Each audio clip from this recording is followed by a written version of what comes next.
Nieme, Ja, Amen Ra, Ashe. We give Madasi praises, that which is greater than ourselves, and to our ancestors. Tune in to Prophet Kwaku on Galaxy Radio, the only deep brainwashing station. Voodoo, voodoo, voodoo, voodoo. Mudubafo to the ancestors who fought the enemies of Mama Africa for the last 6 millenniums. Madasipa on the sacrifices. We give thanks and praise every time for now. Mudubafo to the ancestors whose bones lay beneath the many seas, the many oceans, the many rivers, the many lakes, the many swamps, the many deserts, the many trees that they were lynched at, the many graves of this world.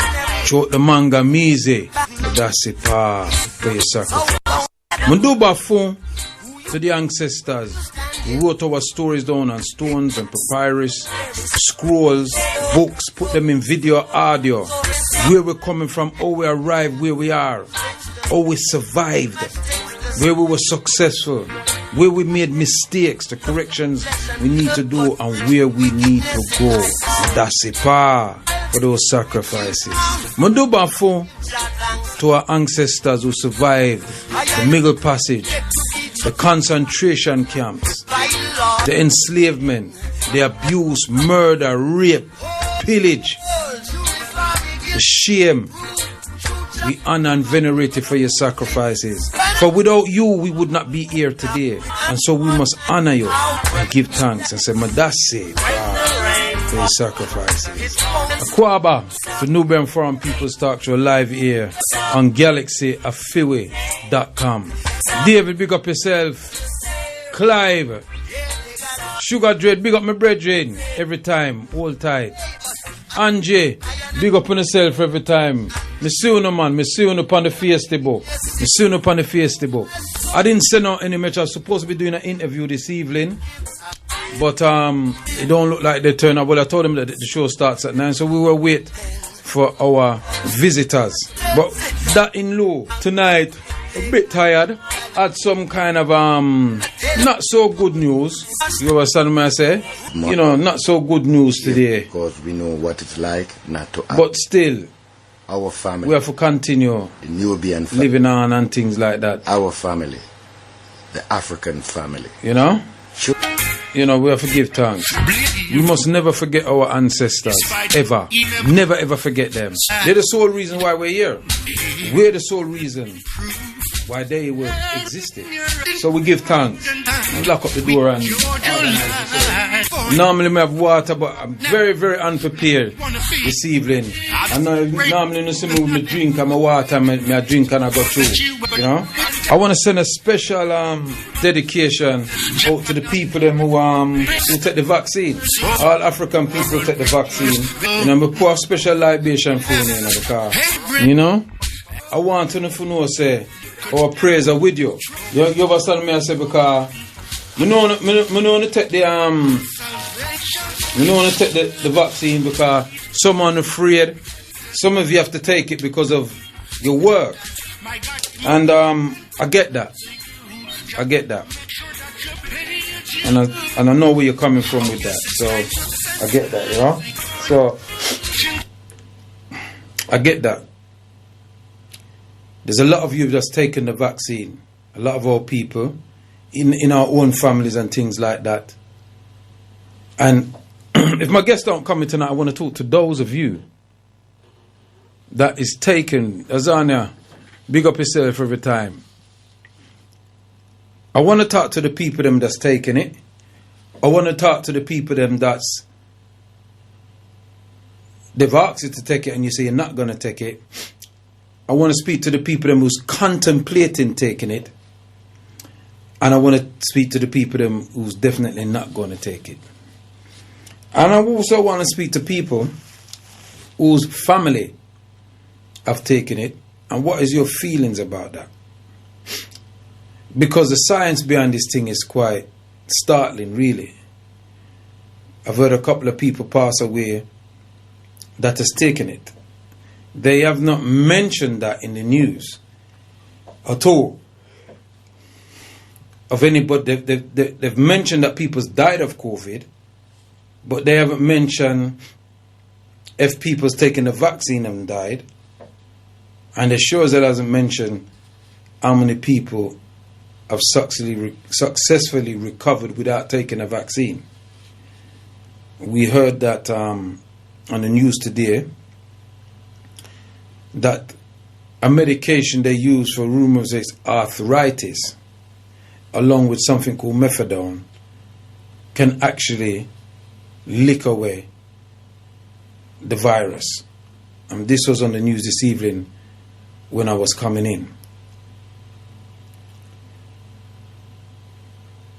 We're in very strange times here on planet Earth.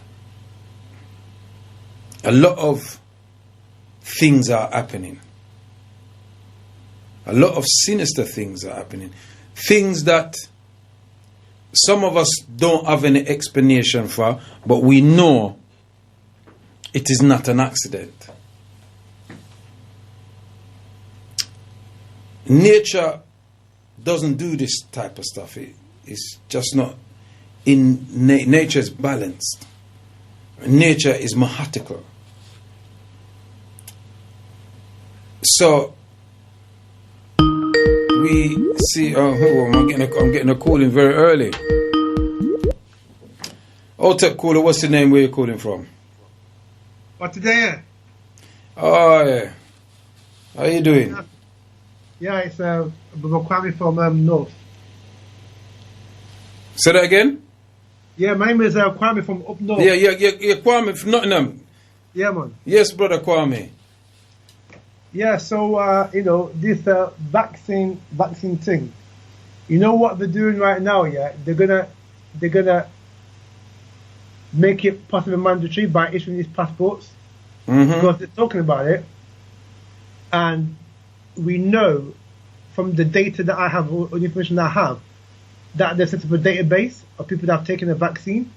So I was able to get some information there that when you take the vaccine, yeah, you were given a card with your name, phone number, address, email, and then how many doses you've taken, and then also a batch number. Yeah? And that's going to be stored on some kind of database. Yeah? Now, what we're doing, as you and I are talking about, is that the cabinet had a meeting today about this issue about COVID passports, and they're trying to be core on it, but they're saying that in order to open international travel, it could be that you will need to have a proof of vaccine before you can fly. Now, already there's obviously, you need to take a test before you can fly. So, our dear sister Shanice had to take a test, COVID test, before she went to Gambia, and other people as well that we know of who have been in the continent since last year have had to take the COVID test before flying. So it seems that this is going to be the game going on in terms of travel. I'm also aware that some companies are going to tweak their legislation to make it mandatory for people that they hire to have a vaccine. Okay, so we are living in some very, very interesting, precarious, potentially volatile times. And as a people, we look like we could be trapped without getting anywhere out unless we organize ourselves and come together and say no to these vaccines and say no to what we're trying to do to try and make us out of our free will want to be vaccinated. Brother Kwame, thank you for that. We've been speaking about this on Galaxy for a year now, since it all has happened. And we said this nearly a year ago. That's what's going to happen. they're going to tell you that you can't travel unless you take this vaccine. So that's not nothing new. They're taking their time to initiate it. But this is where it's at the moment. And it's a way, because they know there's some people that's not going to take it. They know that. And it's a way of imprisoning you. Do you understand what I'm saying to you? It's a way of telling you, you are not allowed to travel in planet Earth unless we tell you you can travel. So it's a way around them avoiding being challenged via your human rights. Because they could have the argument to say, well, it's your human rights and it's human safety that we are going by, and the science said this and the science said that. But there are two sides of the sciences. Because there's scientists who's not down with that, and there's scientists that are down with it. And what we have to remember with science has a difference of opinion. Different research brings different results. You understand what I'm saying? So, whose science are we supposed to follow? But we know this is coming. We know this is coming. And those of us who are oppressed people, it's almost like we have an innate ability to know and predict the movements of these people. You understand what I'm saying? Yeah. And so we know this long time. We knew they were going to do this. Because it's how they behave. And their history shows you that you're not supposed to trust them. Yeah? Yep. Because history shows us and teaches us that the European speaks with forked tongue. Yeah, most definitely. You can't believe their governments. All their governments are liars. None exempt. They're all liars, all of them. They lie to the ordinary citizen. You know what I mean? And unfortunately, we have some citizens who are gullible to the lies. Yeah? We have citizens that are gullible to the lies. Some things they may tell the truth about, but in general, they don't tell the truth. And what they do, they avoid telling the truth. Most MPs never answer a question with a truthful answer. They beat around the bush, and when they're caught out to be lying, they deny it. And who has the power, really? What does the ordinary people have the power to do? But check this here. Right, I'm looking at Sky News portal here, and it says the vaccine minister here, Nadim Zahawi, who's of Iranian heritage, he publicly rejected the idea of new passports. Now, asked on Sophie Ridge on Sunday with Sky about whether the government was looking to introduce them, Mr. Zahawi said, no, we're not. One, we don't know the impact of the vaccines on transmission.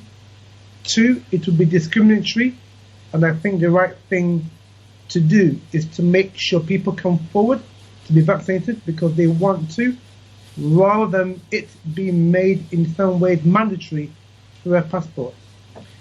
In some other countries, obviously, require some form of proof. You can ask your GP because your GP will hold the records, and of course, that will then be able to be used as your proof that you have had your vaccine. But we are not applying to a passport in the UK. End of quote. Make of that. One of the questions that I've been asking for nearly a year, and I know people feel that what I'm saying is a bit far-fetched.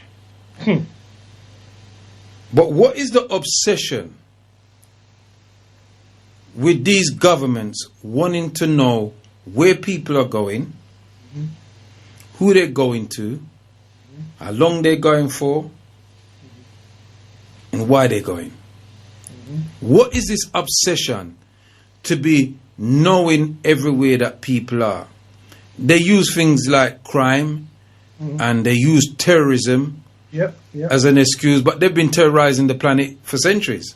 You understand what I'm saying? So who are they? Who are these creatures that is obsessed with knowing what every human being is doing on planet Earth? Right, but you see, my brother, if the Rudyard Kipling syndrome, the white man's burden, so basically what the white man has done by default is to make himself the governor of this world order in terms of the affairs of everyone. So the white man, when I say the white man, I'm talking about the elite, female and male, all right? They've put it upon themselves that they are going to be the custodians of this world. Whether you like it. Yeah, but I mean, you know what, Kwame? Me here we are saying, my brother. But I think there's something far more deeper than that. Because let's face it, you and I know that at some point in time we're going to be out of this planet. Yep. Bubble numero uno, big up yourself every time. We know that at some point in time we are vacating this planet. Nobody's here forever. All right, you have your descendants that you're leaving behind, and those yet to come. But what does it profit you to know where everybody on the planet is moving, what they're doing, where they're going, what time they're coming home? You got cameras all about the place watching people's every move. Yes, the cameras do not stop crime. This is what people don't understand. Cameras do not stop crime. It helps to solve some crimes, but it don't stop the crime. So you still have that problem. You understand what I'm saying to you? Because old time people say prevention better than cure. So obviously there's something wrong in the societies where they feel they have to be watching everybody every minute. There's something wrong in them societies. But my thing is, my brother, what are we going to do now? And what are we going to do? What can we do? Is a bigger question. What must we do? What can we do? Right. So under the African Coalition Council, because I know it's in the infancy of it being still treated. What I'm hoping to understand and overstand is that if, as I mentioned the word if, advisedly, that there will be some form of correspondence that the African Coalition Council could muster to make known to certain people of our displeasure at being coerced to be vaccinated, but more importantly, limiting our freedoms of movement, particularly traveling outside the country. Because whether we like it or not, some of us have to travel. Some of us will travel to our mother countries, to see family and loved ones.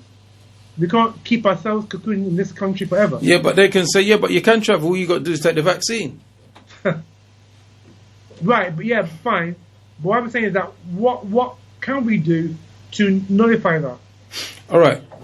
You see, the thing for me is this, which has always been our problem as a collective of people in this country, as African people specifically, be us from the Caribbean or the continent, is that there's no cohesiveness with us. We have members in our community, so to speak, that would just go along to get along. You know, like you have the Muslim Council and you got every Muslim or most Muslims supports the Muslim Council. Anything happened to a Muslim, the Muslim Council can come out and say something. You have the Jewish Council. something happens to them, they're being infringed on. The Jewish Council is a body that can speak to represent them. You understand what I'm saying to you? But for us as African people here in Britain, there doesn't seem to see something that gives us a one voice, just like Too Bada says in his music. One voice. Right, yeah. Can you turn your phone on mute, please? And so we don't seem to have that kind of unity, so to speak. There's various organizations of us, and we don't. It's almost like if I'm not running it, I don't want to be a part of it. You understand me? And if somebody comes with an idea to try and galvanize our people, a lot of the other groups are not interested. The middle class black people, they're not interested. Enough of them, they're not interested in even what we're talking about now. They tell us we're talking rubbish. The mans are talk about them things. They just need to go and do this. You just need to go and do that. You know, there's a lot of fight that we have come together under one thing. And even with this whole COVID scenario, there's a split in our community. So how then is anybody going to respect what we're saying if we can't even galvanize our community for us to come together, even for us to come and discuss together and disagree together and then come up with a consensus to say, well, boy, this is the position that we're taking as a community. Hold on to that, Brother Kwame. We got Brother Russell Singh from Jamaica. Come in, Brother Russell Singh. Have you been listening to the show? To you, Prophet. Blessings to the Prophet. Prophet Kwaku, blessings to you. And as we always say, in the presence of the Supreme Creator, blessings to our family right across Mother Earth. I am actually live here in Trenchtown, talking to you straight from Trenchtown, First Yard, Culture Yard, where Bob Marley has sung the great song, No Woman, No Cry. Cold ground was my bed, and rocks and stone was my pillow. Mm-hmm. Well, we're right here, my brother, and as you know, we keep on having the same discussion. I believe we are the only nation, only race on this earth presently that has so many discussions all over.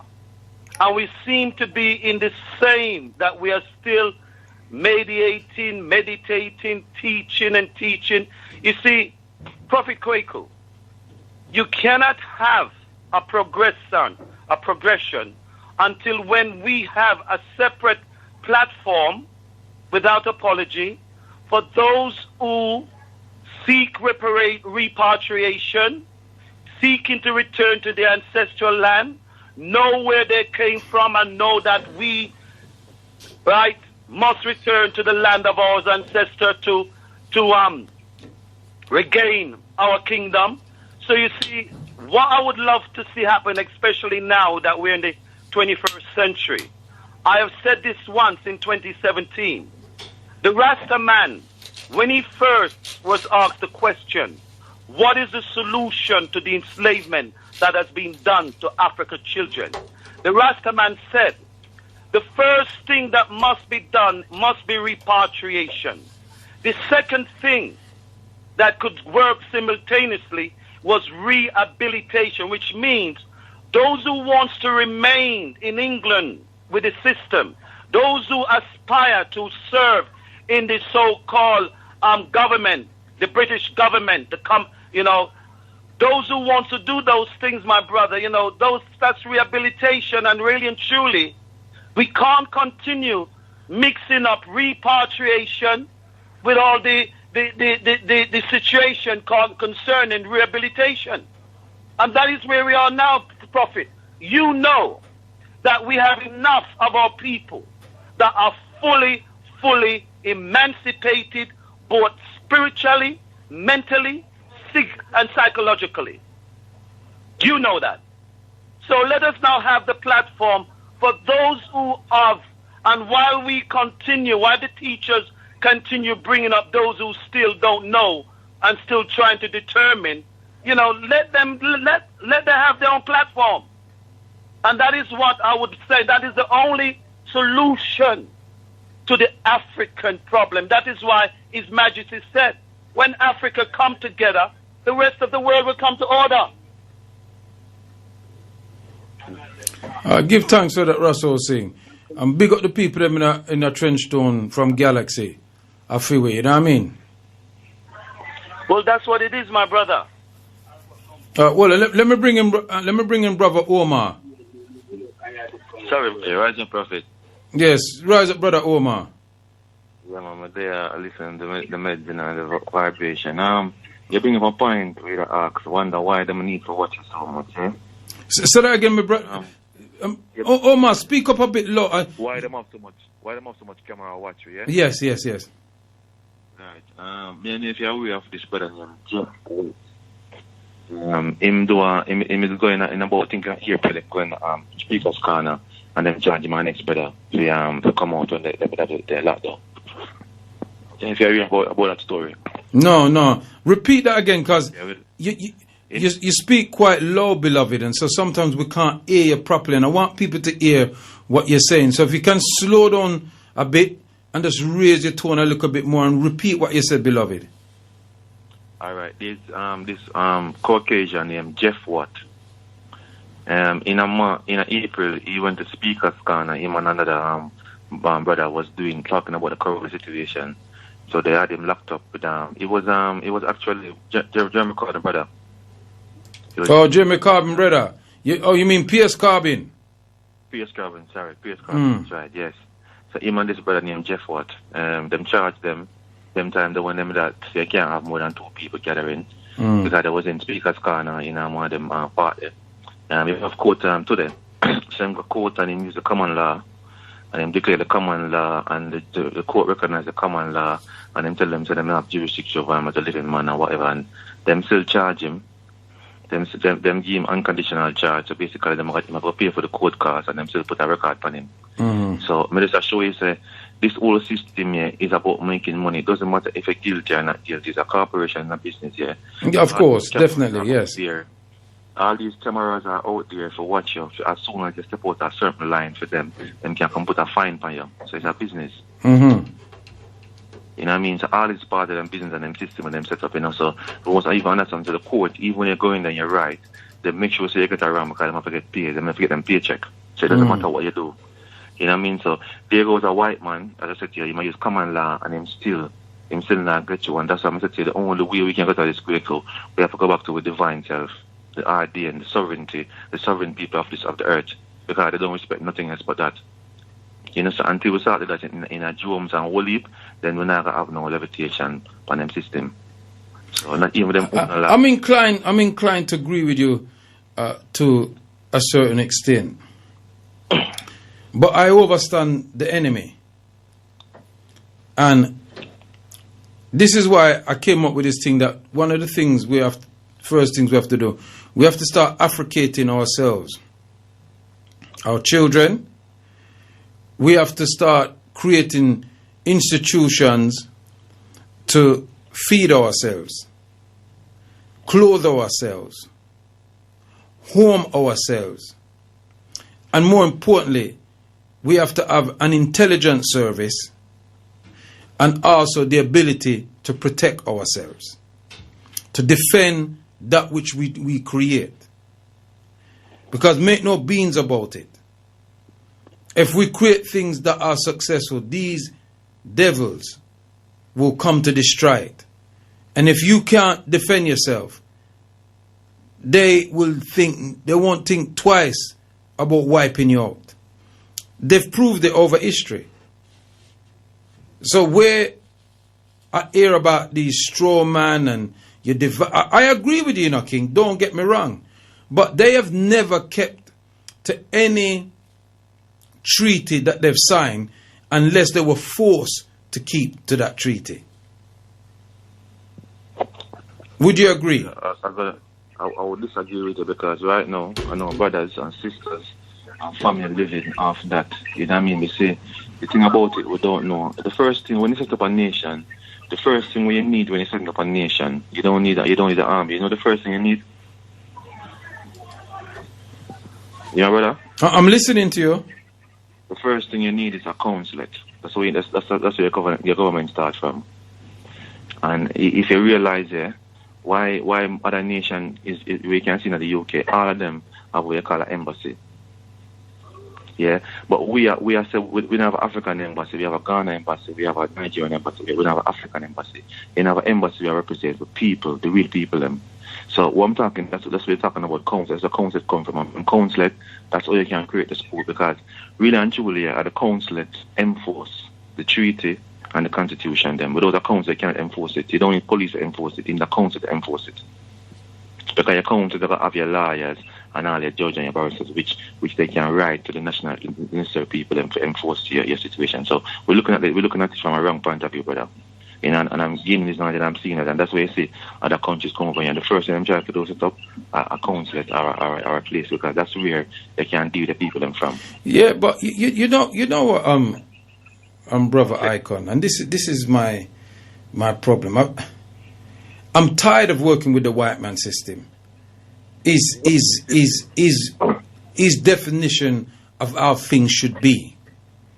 His terminologies. His laws. And he's a Johnny come lately on planet Earth.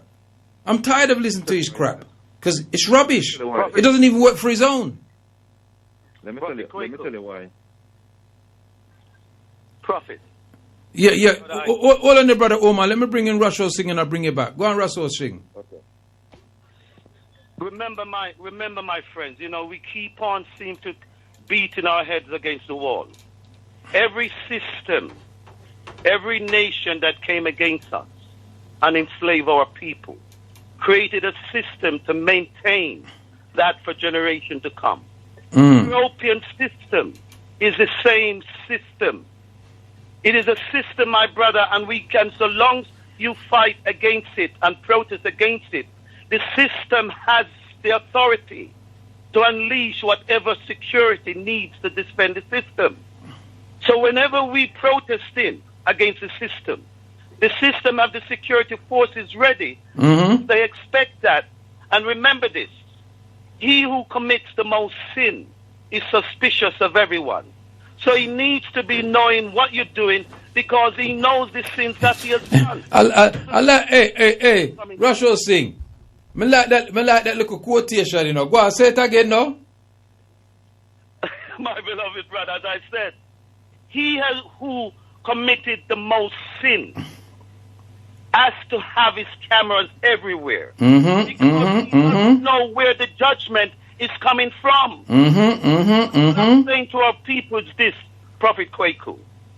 When you gather as a nation and you do the things as your nation, you're not there to fight against the system. What we're there for is to declare who we are as a nation and our rights to return, which we have that right. Those fundamental rights is at the United Nations. The United Nations, this is what I was trying to tell Brother Icon. All treaties of humanity were superseded when the United Nations came in. That is why His Majesty gave that famous speech about the philosophy that holds one race and all the other things he said, the basic human rights guaranteed to all regardless of race. So what are you saying then, Russell Sheen? Are you saying then? One sec, everybody, listen to me, please.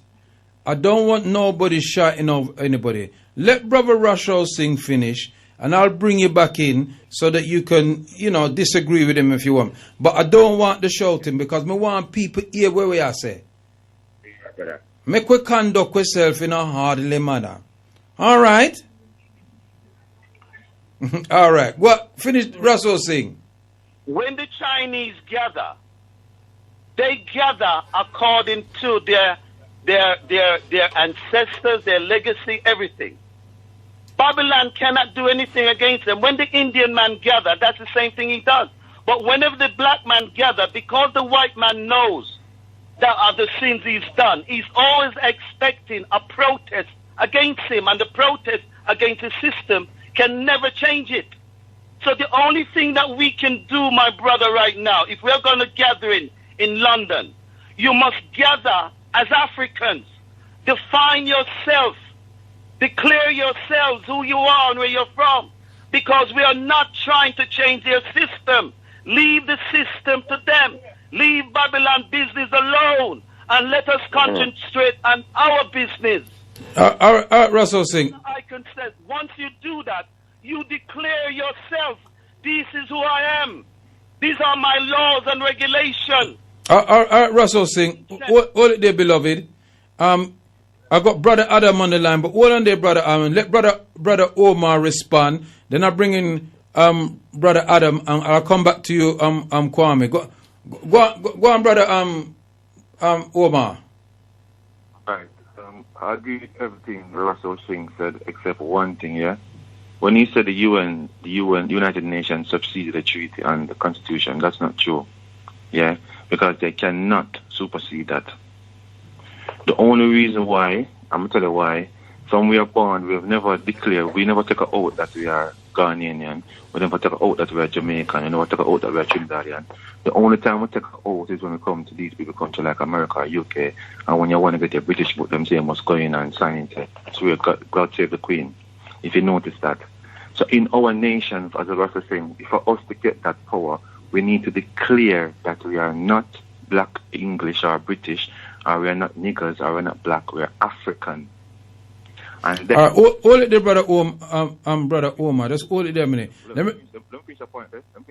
Once you get the point. Okay, go on. When you declare that with your consulate, as I was so saying, that's when you set your laws and your rules for your people that's even living in UK. So when the police in England see your people and them kind of talk to them because we are not under your jurisdiction or your law, we have set that, declared that. So we even have our own law or want to run our own thing. That's the way it works, and that's where council come in. Don't have an issue with that. So I get to enforce that. All right, don't have an issue with that, beloved Omar. It's just how we're gonna implement it. But hold on, pan that, my brother, Brother Adam, Otep, and let me big up my brethren, Winston P. Big up yourself every time, and big up Duncan, my soul brother. Yeah, go on, Brother Omar. Brother Adam. Brother Adam, sorry. Apologies, Brother Omar. Yes, good evening. Good evening to everybody who's listening and all of those on the line. Earlier on you said that you pointed to the fact that the Muslims have their council and the Jews have their council, etc., etc.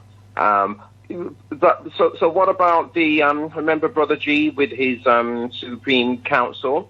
And then I understand that kind of mutated into the Summit of Solutions. I'm not too sure how successful the Summit of Solutions it has been or is currently is. So rather than starting the ball all over again, from what I understand, it's already there, isn't it? Isn't it already still partially there? Where although it may not actually be as advanced as it should be or could be, why don't they just try to revive the Summit of Solutions instead of starting from scratch all over again? And then that can be, because I understand, wasn't that supposed to be the one voice for Africans in the country?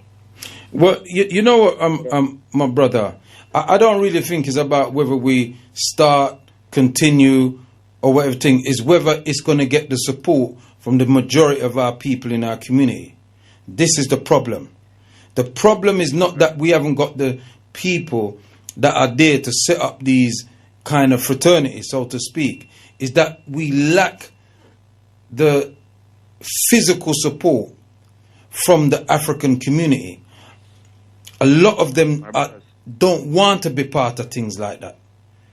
My brothers? Yeah, Brother Omar. Yes, sir. Brother Adam, did you finish your point? Oh. Well, okay, let Brother Omar, he did want to respond, so... Yeah, you're going, Brother Omar. What Brother Adam said, he's on the run from the brother that initiated that initiative with council. He was saying was a very good thing. But the problem with that, Brother Adam, is from what I'm learning here, there's a procedure of how you do these things. You know, every word or every letter you said or every simile, you have to send this document to the right people, man. So who are these right people, Brother Omar? Who are they?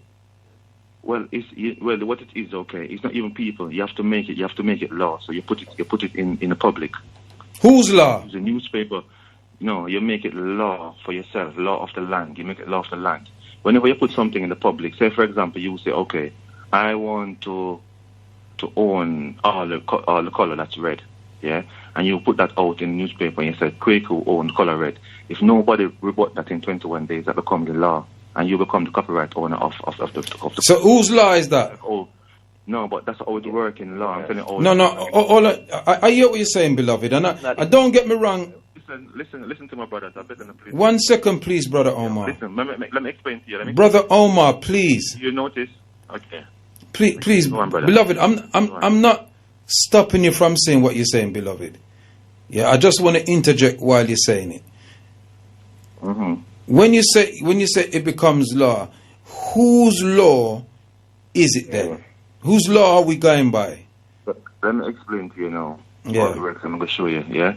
You see, when the COVID come out, the health service over here could declare that the COVID is not real. It's even on the website right now. If you go on uk.org health, yeah, it's from the 20th of March, 18th of March, right? And then the government keep on putting on the news said the COVID is real and you must lock up yourself. And because nobody rebutted it, that's how it becomes a law of the land. That's all law come in effect. That's how you put law in. So when you put something out, if nobody, let me finish what I'm saying, my brother. Let me finish what I'm saying. If nobody doesn't do anything about it, it becomes a law. And that's how you make your own law for your nation. So what it is, to make a law, you have to put it in public. And if nobody rebut it, or nobody go against it, it becomes a law.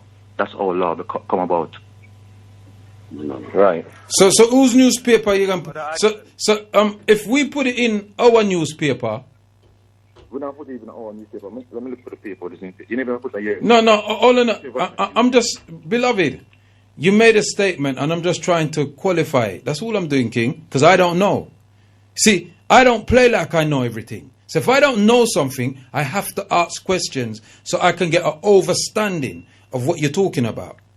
So if I'm not allowed to ask questions, then it's a pointless us having this conversation.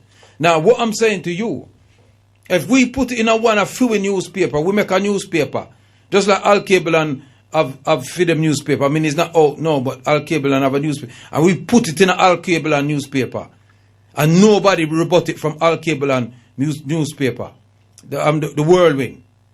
Does that mean it's law then? All right. Let me answer this here. I have a sister in the class here. She went to Ghana and married to her husband, and she took on her husband's name.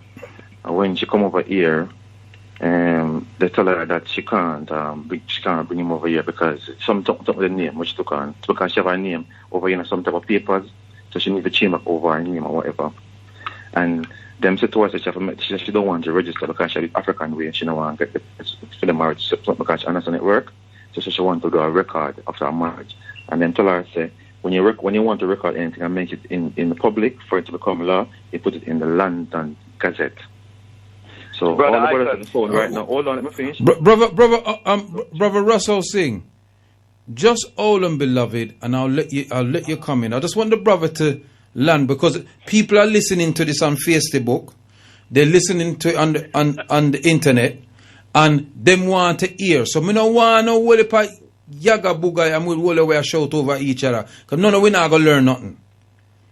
So make him done. Go on, my brother. Finish where you said it now. Put it in the London Gazette. London Gazette is the most recognized newspaper where you can make anything go into the public, which is called where you make it law. If you put something in the public in the London Gazette and nobody report it in 21 days, it becomes a law. All right. Who owns the London Gazette? Brother, yeah. Okay, let me explain to you. It's like you have who own the mail service. It's just the way we're living into a world here where we work with a system, and it's like as I'm explaining from my show. If you sit here, you're sitting at the table. No, Brother Omar, with due respect. Hold on. No, Brother Omar, please. Don't get annoyed because I cut you. I know, but just hold on a minute, blood, please. No, you're gonna come back, King. Don't worry. We got enough time. We got another 2 hours, so don't worry. You'll be able to come back, beloved. I'm sure your phone is got 3 minutes. So just hold on, King. Just hold on to that point there. Yeah? Just hold on to that point there. Brother Russell Singh. Blessed Prophet. Just to try and explain, and let Brother Ayakan also overstand finally.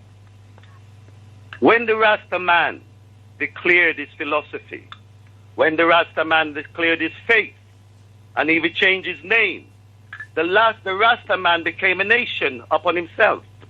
You don't need to put it in no paper unless you're going according to the laws of the system that defines Babylon system. And to show you another example, the Nation of Islam is another example. The Nation of Islam has declared who they are. They have a faith. Within their nation, they say they will not take no vaccine from European or the Chinese. Right? They will not do that. You understand me?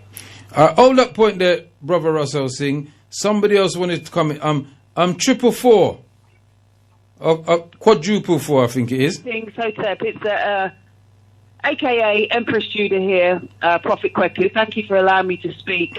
I just want to respond to the discussion in terms of the experimental COVID vaccine and say, especially to Kwame, who was the first person to call in, I think I mentioned last Thursday in response to Brother Kwame sharing some distressing news, I should say, about the death of an individual he knew, and then a further negative response to the COVID vaccine that fortunately had not resulted in another death.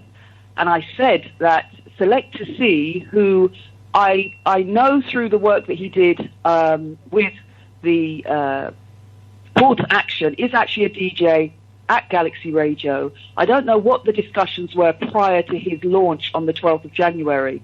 However, the initiative was on the basis that he recognized, working within the NHS himself, that there was a serious danger of that vaccine causing long-term ill effects to the black community. And he took it upon himself to say, well, look, he wants to do something, even if that's initially just sparking a conversation, which he did in the form of a 3-week conference. At the end of the 3-week conference, it was another sister, a younger sister, in fact, who said, look, why don't we take responsibility for this and encourage the rest of our community to join us? So really what I'm saying is the conversation we're having this evening is extremely important. There is already a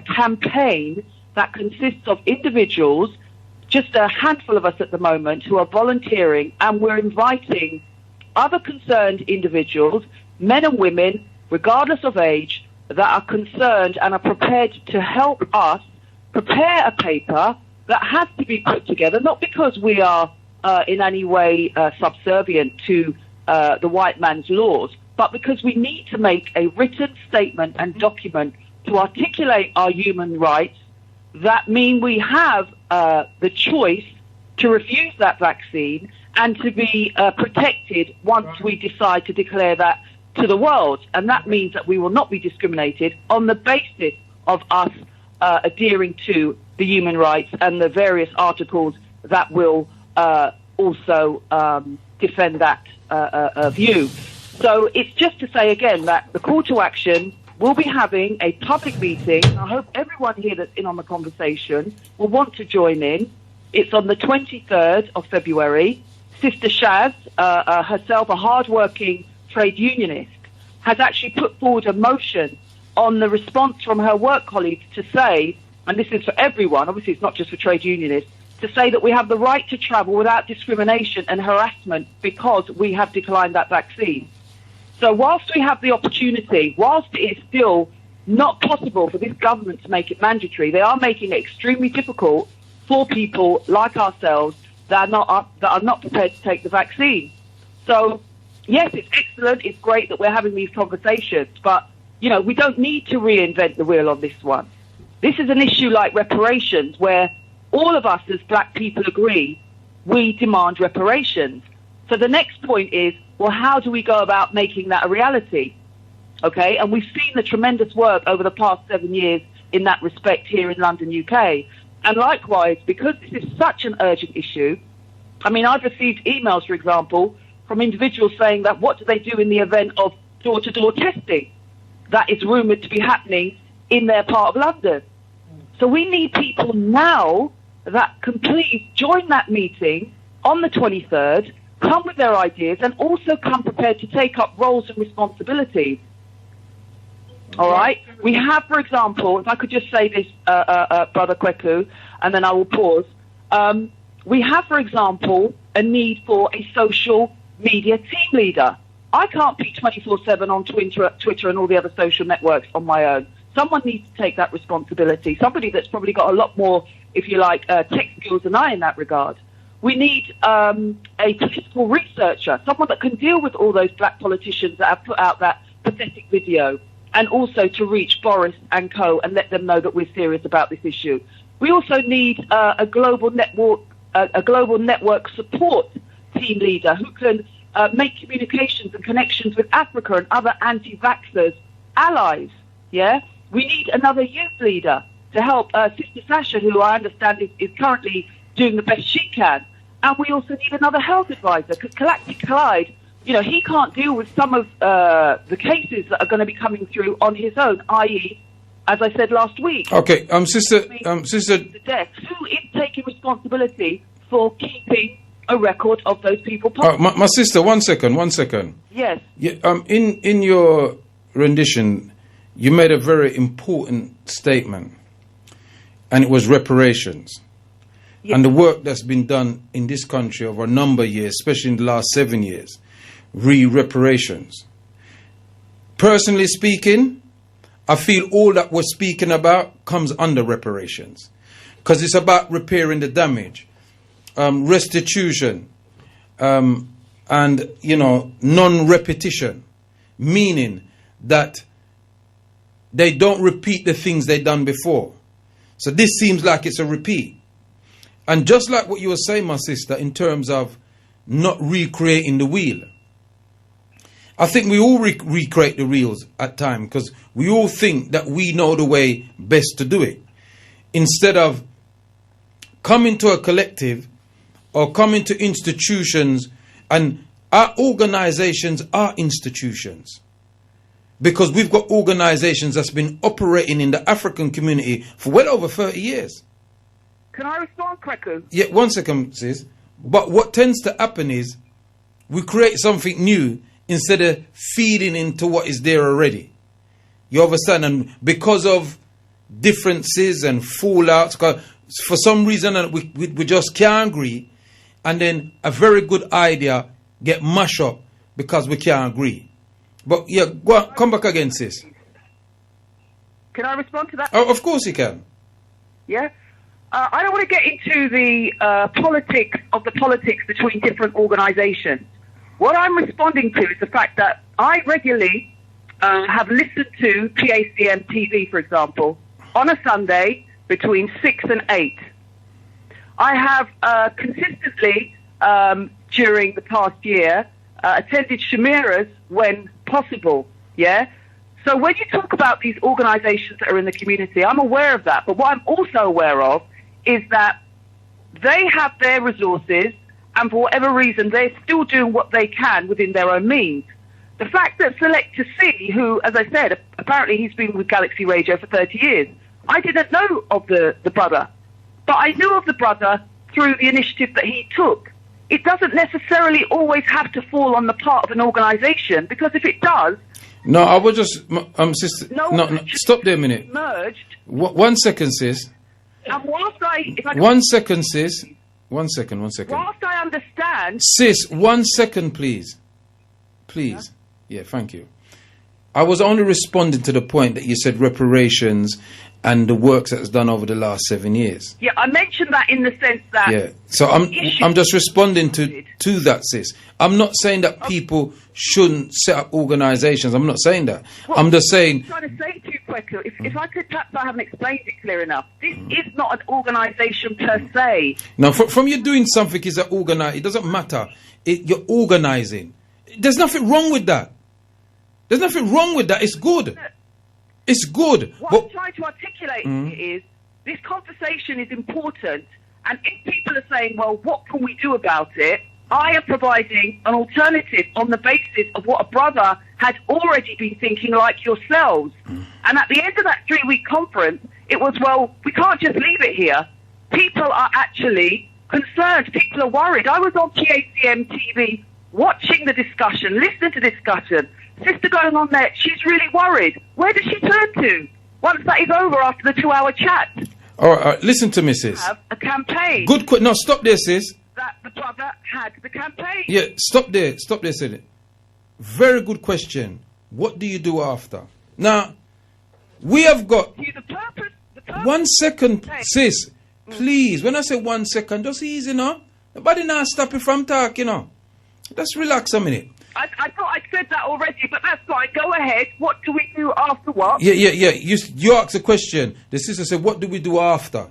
This is what you said the question was. There was a discussion about the COVID and the experimental vaccine, etc., etc.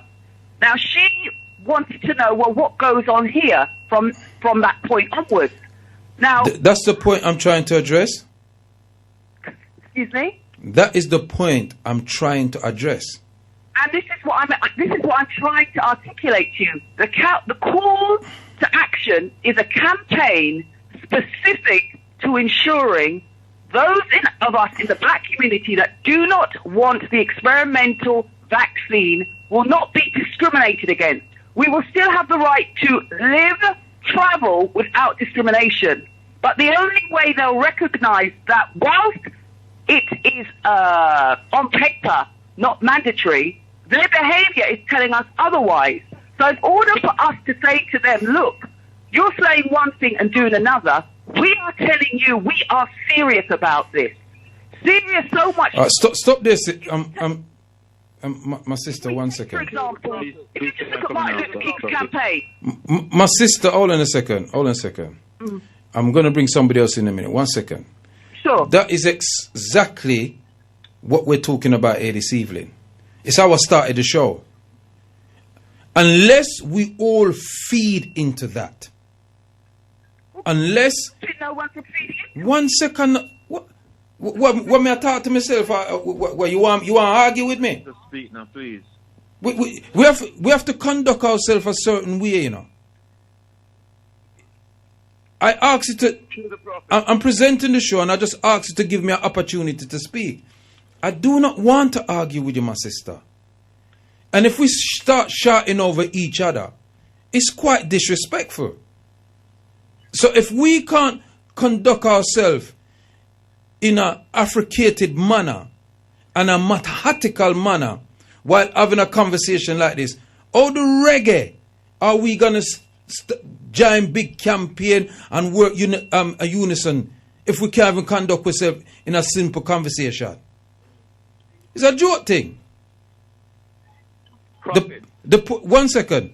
The point that I was trying to make, that when I started off the program, I was talking about that. Unless we have a number of our people behind what we're doing, it seems like futile efforts. Brother Omar said he has a solution to our situation. Whether we agree with that solution or not is immaterial. But him saying have a solution. The key thing he said, unless enough of us work with that solution, it would be problematic. So it's the same thing with what my brother was doing, yeah? And then after that 3 weeks now, and unless we galvanize ourselves together and support this thing, because that's what it have to be. It have to be a good percentage of our community behind that ratification to say, yeah, we're on that. I got a WhatsApp here. It says, if we can believe their figures, 72% of us are currently united in not wanting their vaccine. we are so focused on trying to unite that we can't see that we are united on this. Very good point. When was the last time 70% of us were united on anything? And that's a very, very good text. Who was it? Brother Omar said he wanted to come back? Yes, could I come back, please? Oh, Brother Adam, hold on. Brother, and can everybody put their phone on mute? Because we're in alternative conversations. Brother Adam, come through. Yes, just want to land with this point. Yeah, somebody's going to have to mute their phone, right? Yeah, can people who are not speaking, can you please mute your phone? I can see whether you've muted or not. Russell Singh, you're not muted. Brother Omar, you're not muted. I'm muted, Prophet. I'm muted. Yeah? They know me can't see it on the phone, yeah. Mind your general me, you know. Oh, All right. Satan general. All right. Go on, Brother Adam. Yes, you brought up the whole issue of reparations, and you said that you see this as being part and parcel of the reparations of ourselves. And so, therefore, if Professor Chinwezu is correct, the first and most important part of the reparations is the self-repair then. Ashay. Maybe once again we were putting the cart before the horse and standing around scratching our heads thinking, why is it that why are we not moving forward? Because we've got the blinking thing the wrong way around. That's why. Yeah? And so maybe we need to start focusing on the fact that to self-repair, we're going to have to start ensuring that we are repaired, and then all of the other things will start to fall in place. But to continue to hopscotch over it, or pretend that it's not there, or say, well, boy, let's leave that for some other time, let's go on with the juicy bits. If we're going to continue to do that, I just guarantee you, we're going to be speaking like this in another 20... No, those of us who refuse to listen will be continuing to speak like this in the next 20, 50, 100 years. Those of us who are prepared to listen will have taken that route and have gone miles and miles ahead. You can't even see their dust anymore.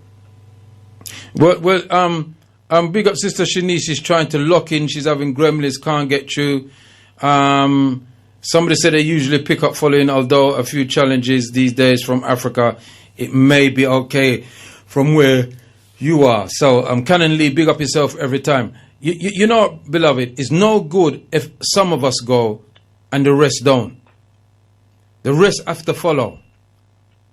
Too long now, everybody's moving individually and in a for them little pocket. We can't move like that no more. We've tried that already. It don't work. Historically, we will learn if we. I know that they've used that history is what our greatest teacher. Historically, it shows you that there were always division. There were those people who wanted to listen and those people who didn't want to listen. You can't get them both together because they're just diametrically opposed to each other. Those ones who refused to listen ultimately met with failure. Those ones who did listen were the ones who met with success. So if we're going to be thinking we've got to get all of us together to move forward, history itself has shown us that does not happen, and it's never ever happened. All right. Those who listen and those who don't listen. Yeah. But I'll leave it there, though, anyway. Quite clearly, Brother Adam, I think you missed what I said, and I'm going to repeat it. Okay. I said, until we get a good proportion of our people behind us. Okay. That's what I said, because we know we can't get all the people, but if we can get a good portion of our people behind us, then we can make waves. But you know what? Again, it's not numbers. You know, can like. Yeah, hold on. I'm going to bring in Brother. I got you, Omar. Hold on a minute. Go on. No, finish, Brother Adam. Yeah, it's not numbers. Again, that's another thing that we need to be aware of. It's not the quantity; it's the quality. So you can have 100 people and create something extraordinary, and then you can have 1 million people and still can't move anywhere with that million. Well, let me put it to you like this, yeah? People that we're using. Let me put it to you like this, that if you don't have a certain portion of your people following you do something, don't care what you do, how great the idea is, right? You're not gonna execute that idea because you don't have enough bodies to execute it. You can create the idea, but to execute the idea is another thing. Yeah. You know, so, you know, I used to be a promoter for many years, and I dealt with volume. So, you understand? I dealt with volume. So I'd make my tickets very, very cheap. But looking to get, instead of making my tickets expensive and only getting 200-300 people, I make it cheaper and I'll get 600 people, which would yield me more collateral. Do you understand me? Yeah. Yeah. So I agree with what you're saying, because that is true for true, but it has to be balanced. It has to be mahatical. You see what I'm dealing with? We can't say we're dealing with mahat and we're not dealing with things on a balanced perimeter. Yes. You see what I'm dealing with? So I'm looking at it from a mahatical point of view. But all on that, Brother Omar, come back in. Brother Omar? Raja Prophet. Yes. Yeah, he's an ear sign like me, and it's like, I feel like me now, I'm pressure car. Could I speak if he's not there, please? No, he's there. Just hold on a second. Brother Omar speaking. Yeah, go on. Yeah, Prophet. Yeah, I said I'm an ear like you, yeah. I feel like I'm not I'm going to explode, yeah. Because I'm sitting here. I am as well. Brothers and sisters. I'm listening to my brothers and sisters, and it's like, it just giving Prophet. I'm going to say this to you, yeah. First thing I'm going to do on the show, just give me about 3-5 minutes. I want the family them, if you're on the computer right now, go and look for this number. GMEIutility.org. Let me repeat it again. GMEIutility.org. When you go on this website, you're going to see a search button on the top right hand side. If you're in the UK, I want you to put in your NI number. If it's 2 letters, you're putting in AB space 70 space 70 space 70 space and the last letter if it's a C, and press enter. When I do it in the mind, I'm seeing over 500,000 company right now using my number on the stock market. Okay, what I'm saying to my family is the first they're going to hear me, some people your phone keeps cutting out, beloved. Is it because you're moving? Because you're speaking and then you go very faint. Can you hear me now, brother? Did you hear what I just said or whatever? No, you said you got it and then you just dip out. So you have to kind of repeat the last sentence. What the last thing you hear me said? Stock market. Right. So when you go and look on that, I've got over 500,000 company that's got my number on the stock market right now using illegally. Yeah? Because that's what they do. They trade it on the stock market, yeah? So I'm just showing the family a look at knowledge what I'm learning. So what we need to understand, yeah? If you go and sit at a domino table, Kwaku, and then you keep losing and the man keep going to get 6 love, yeah, you can't complain to the man that beat you because you didn't know the rule of the game. You never studied how domino play. You just go there and play the professional. We're not realizing that we live in a world that's... Yeah, but I don't think that's a good explanation, beloved. And I'm going to tell you for why. No, hold on. We're having a conversation, King. But Kwaku, let me finish the point. Yeah, but Olin, you made a statement. Can I just respond to that and let you speak? You thinking that I'm cutting you and stopping you from... No, I'm going to make... This is not LBC, you know, or BBC, you know. I'm going to make you talk. But you use... Well, you agree with. No, you used an example that I can't agree with, and I'm going to tell you why. You said it's like you go and play a game of domino and a man give you 6 love. You can't complain because you didn't know the rules of the... let me finish. Let me explain myself. No, let me finish what I'm saying, King. Please. Okay. Right. Okay. You said a man gave 6 love. You can't complain because you didn't know the rules of the game. Yeah, and you're playing with professional. Well, me remember me and my father-in-law, me can't play domino. Me don't go know for much. And we get 2 professional man 6 love. So you work that one day out there, so that expedition no work. But that's the only point I wanted to make. But go on. Let me use that game more serious. We can use monopoly, we can use chess, yeah. If you have something in front of somebody, we can play chess, and you can go play chess and you have ball every time they are lose. He's not the person that's winning fault. But the point I'm trying to make, the picture I'm trying to paint my brother here, we're not realizing that we're living to what we call the racism here. We're living to a people that we're fighting, that we're having our race with other races. Yeah, and the game of life, which supposed to say, which we create, our ancestors created it, they're using the same game us and they give us the education for us not to know it. This is the biggest problem I have, and this is the message I'm trying to get to the people. Let me see, everything that we're looking at it wrong. What this is talking about. Okay, look, brother Omar, I hear your argument, but I'm going to tell you one thing. You need to explain to me all the wars. Because this paperwork that you're talking about, beloved, is some magic paperwork that ain't going to cause no war. Nobody now invade nobody. Nobody now go bomb people and all them something there. You coming like you don't know who you deal with. You deal with one of the most evilest people on earth, you know. Them man, you know. Them man go overstand one language. Watch out. Calm down, brother. I don't understand your point. I don't understand the point. What are you talking about, quick?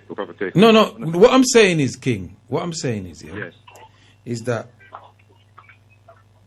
these people, them, who are now in control of most of the resources on the planet, who are in control of most of the people, them, whether they're in control of them culturally, physically, economically, knowledge-wise, everything. We know their history. They are warmongers. And if it looks like they're going to lose control, are you telling me that this paperwork you have will stop them from invading people with their guns and their battleships and them submarine and them stealth bomber, and it's going to stop them from do that? Prophet. I'm just asking, King. I'm answering the question, brother. The paperwork that I read out to the family is not a paperwork that's going to stop no war. If you listen to what I said to you, my brother, that paperwork is showing you that these people are frauding you, and this trauma thing you're talking about is real. Because they take your number and put it in the contract which businesses are using them on stock market and making money off of it, and you're not getting jack. Oh, I hear that. I thought you was talking about something else. So this other thing here that you're talking about. Yes, my brother. All right, yeah, all right. I hear that. So when you find it now, what can you do then? What? Right. So now you're talking to my brother. So by law, by their mouth, they're saying to you this is fraud. So imagine if even 100,000 of us do that and put a lien against them. Do you know what can happen to their businesses, my brother? But we don't. So which court would we have to take them to? Their court. We're going to the their court again. One second, brother Omar. I don't know who's got their phone off mute, but please, if you feel that you can't keep your phone off mute, can you just hang up and then phone back? Because while the brother and I is having a conversation, I think it's quite rude that we're in your private conversation wherever you are. And I don't want to be rude to anybody. You might hear me speaking quite expressively, quite emotionally, but I'm not being rude to African people. That's how we just chat. Go on, brother Omar. Finish what you said. The Prophet, what I said to you, yeah, it's not about their court because we're going at the wrong time, because I just explained to you, so yeah. If we set up this council to me and tell about, we have to have an owner judge, and they have to. It's not something we have to put it through them.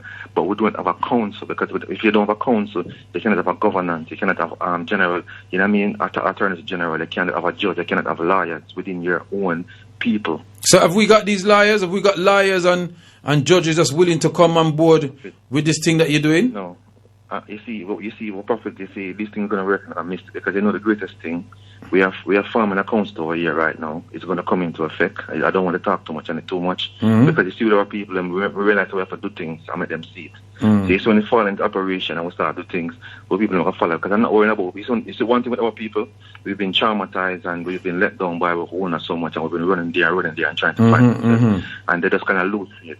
So it's like we have to do something and then make it work, and when we sit at work now, they must run come. So I'm not worried about the people there.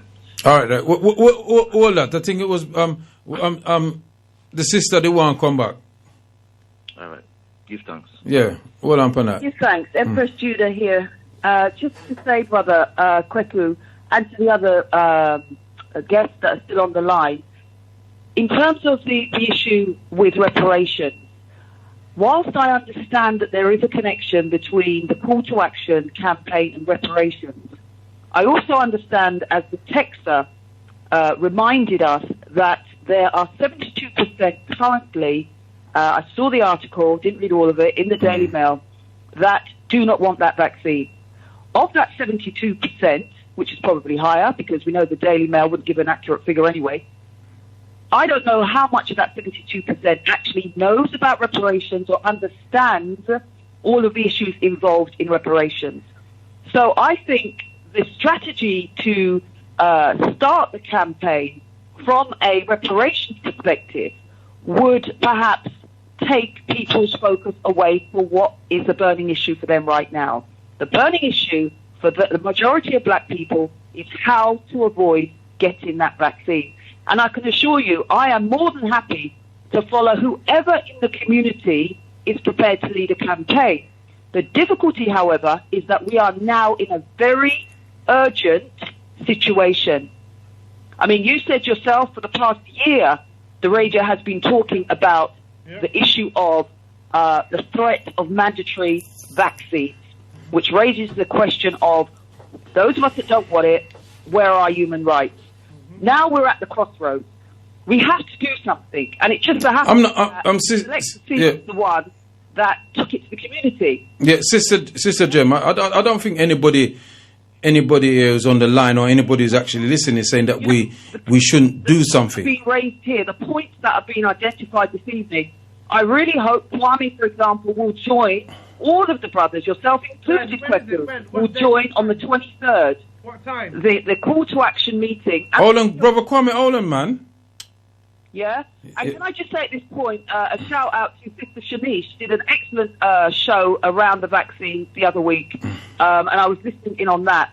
Extremely important show, and I hope that Sister Shanice will want to join into the campaign and share her expertise that she has in terms of Africa. And I would say Shanice would be ideally placed to be the global network support team leader, but I appreciate that she's doing a lot of stuff already.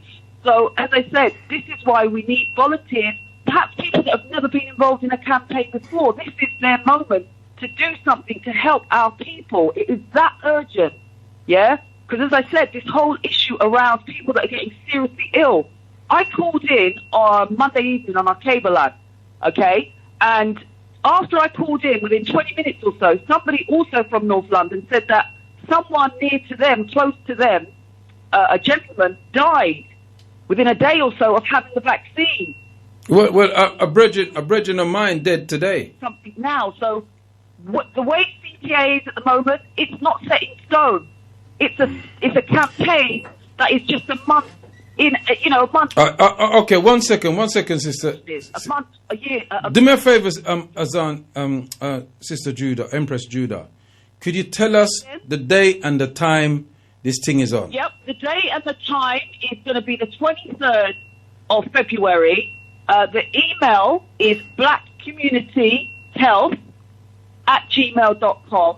And I really can't stress it enough because, I didn't mean to cut into you, Kwaku, when you first introduced the conversation. But part of the concern I have is that, this thing is on right now. It's full on. I mean, they are coming at all angles. And if someone in the community, if those of us that have got experience of campaigns, of activism, if we don't do something, then my God, we're just sitting around watching our people die. Well, you know what? Let me answer that. Please join that meeting on the 20th. Let me answer that, Sister Jem, Sister Empress Judah. Yes. Let me answer that, and I'm hoping that everybody would agree with me on this. We have not been sitting down here, at least on Galaxy or any of the organizations that I've known over the years, waiting for COVID to happen for us to organize ourselves to defend ourselves. Hell no. We've been telling people that these people were poisonous from AIDS, before AIDS, Ebola. This is not nothing different. This is just another way of them assassinating us via their disease program and their biological warfare. The late, great Professor Saleh, Ella Milton, and many more. You understand me? But now they've actually executed it now. We're running around panicking. We're saying if we did follow the things that was going on before, we would be in a better position to organize ourselves and support the initiative that our brother is doing a lot better and more potently. Yeah? Now let me say something this. You see, if the Jew them the feast of them was getting attacked by this, you know what them start talk about? You know the first thing them are gonna say? Anti-Semitism. Everything to do with them is, it comes under what? Anti-Semitism.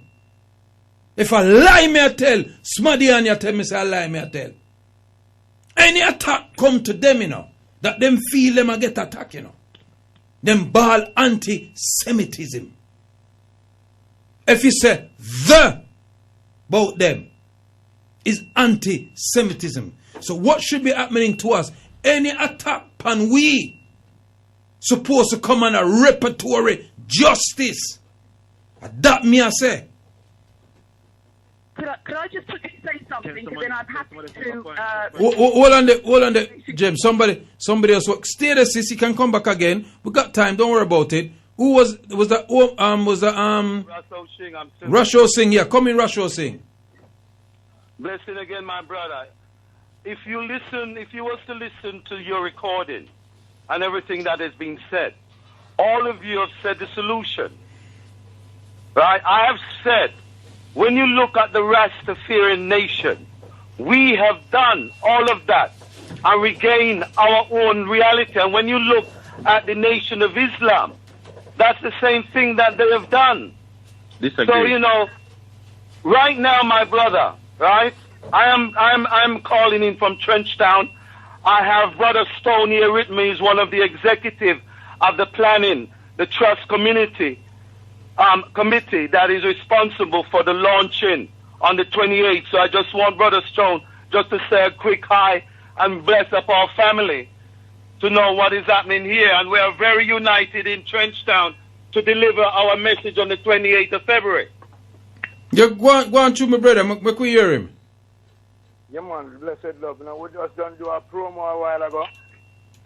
We advertised the show of what we would like to put on for the 28th of February. And what we are doing here now, we're just getting ourselves organized and centralized and come together as one to set an example for the first of what the world never see, this first of what can happen within this space. Because it's very legitimate at this time to see we as Africans, to see what music have done, to see how many people at this time have been liberated within the brain and the mind. So what it takes at this time, it takes a tenderness. As His Majesty speaks, so we must have tolerance amongst each other and learn to listen to each other upon a clean note, right? So I give thanks to the black liberation and for what we have accomplished so far of what we elders have never accomplished. We give thanks to the golden pathway that is before us at this time right now. Any old Trenchtown liberated, the whole of Jamaica liberated. And if we liberate Trenchtown, we liberate the whole Jamaica. And if we can liberate the whole Jamaica, we liberate all the Caribbeans and make them look up full straight to Africa. Ashe. This is the mission that we're on right now. It's not the song we just assure, but when it should come to Trenchtown, you will get a lovely tour of the community of Trenchtown from 1st Street to 7th Street, as Bob Marley would have singing in song. And see the spiritual vibration by walk and talk with the people and walk the community of Trenchtown. Let me ask you a question, King, while you're up on the line. How is this COVID-19 thing affecting you in Trenchtown at the moment? Is there a curfew? I mean, give us a brief synopsis of how things are going down there. Yes, well, right now the government has ordered from last night, from yesterday and today, up until the 24th of February, we're going 8 o'clock. 8 o'clock till 5. It was once from 10 to 5. But when I see them thing, really, the COVID thing really affect I know, because you want them say go in, but you see we in the ghetto here. I will the watch one for you get here, and all 12 o'clock, 2 o'clock at night time, we still vigilant more than them and still a watch with a watchful eye. So we stay as people. We teach our people vigilancy, because we have to keep watch. Because that's what we do. We have people keep on work 24 hours, right 1 o'clock where people are work. So through that now we keep our community on meals. You understand? It's not that at times we have some little domestic affair where you have some people were not educated enough, and it causes a domestic conflict. You know what I mean? So always that domestic, always since the COVID come now, always that domestic conflict been dealt with. Has it quashed it? Has it lessened it? What has been the effect since the COVID-19? Yes, man. I've got to touch that, man. I tell you, it is wonderful because here we go now. We get more space and time to talk to the youth, because we see them in numbers more. So it helps us well now to kind of calm the community and whereby get to the youth them as mediators and get to them and really talk to them and, you know what I mean? So this COVID thing, it come for a good, because what we see with the COVID crisis, since COVID crisis come in 9/11, them talk about COVID. We see where the stiff-necked fool, hypocrite, plague, and parasite come together as one and see them headline and see what them are deal with. So His Majesty did taught us that when we see all these things that happen, His Majesty teach us to organize and centralize and come together as one and deal with our issues and deal with our duty. And if we can do that, we say glory to the world, man. All right, give thanks for that, my king. Yes, my king. Give thanks again for the Galaxy Radio Station. No problem. Yes, Prophet. That was Brother Stone, one of the executives of the trustee, because as you know, Trenchtown is a cradle not just of reggae, it's a cradle of music. It is a cradle of ska, rock, steady, all these music that in fact all the strains of modern music all over. And what we're now doing, my brother, Trenchtown is now being liberated by the people, being built by the people, right, for the people, for the interest of the people. And we are calling on our family to help us in the final phase of it, which is the production, to make sure we have the very highest quality, because this event is going to be streamed free to the world, as you know. And we have some of our amazing artists who are coming together in order for us to send that message. And what it is, as you know, my friend, it is about liberation for the African nation. And through word, sounds, and music, we know what our music has done all over. And we now have the opportunity to rescue our people by resuscitating the cradle of our music, which is Trenchtown, from 1st Street to 7th Street. Right now, Prophet Greg, if I was on camera and if you could see the people, Trenchtown still run as a village.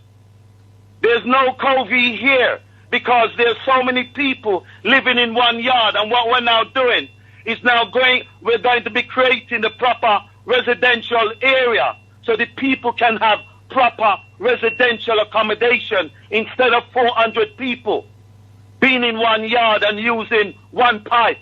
Right, those are the things that we want in Trenchtown. And as you know, being the music, the cradle of our industry, we want Trenchtown to define as what it should be. Just as how you have Hollywood Walk of Fame and you have New Orleans for jazz, we want Trenchtown for the art of our music. And that's what we'll be doing, Prophet Greg. Give thanks, my brother. All right? Give thanks, my brother. So I'm going to land on that and not keep you any further. As I said, I have listened to all of you. Both what Icon has said, the laws of man has been transgressed. Right? So that only means then, my beloved brother, we will never get justice from their system. So Ashay. that we can do just like that the Rasta man did. We have to declare who we are and where we are from. That is what the Nation of Islam has done. And what I would like to declare to the world, the nation of Rasta have now come together with the Nation of Islam, and we've got common things that we're now working on concerning economical liberation, because that is what we have. All right, give thanks to that brother Rasho Singh, yeah? Okay. Honor every time, my brother. My brother. So right, we have a new caller, brother Ade.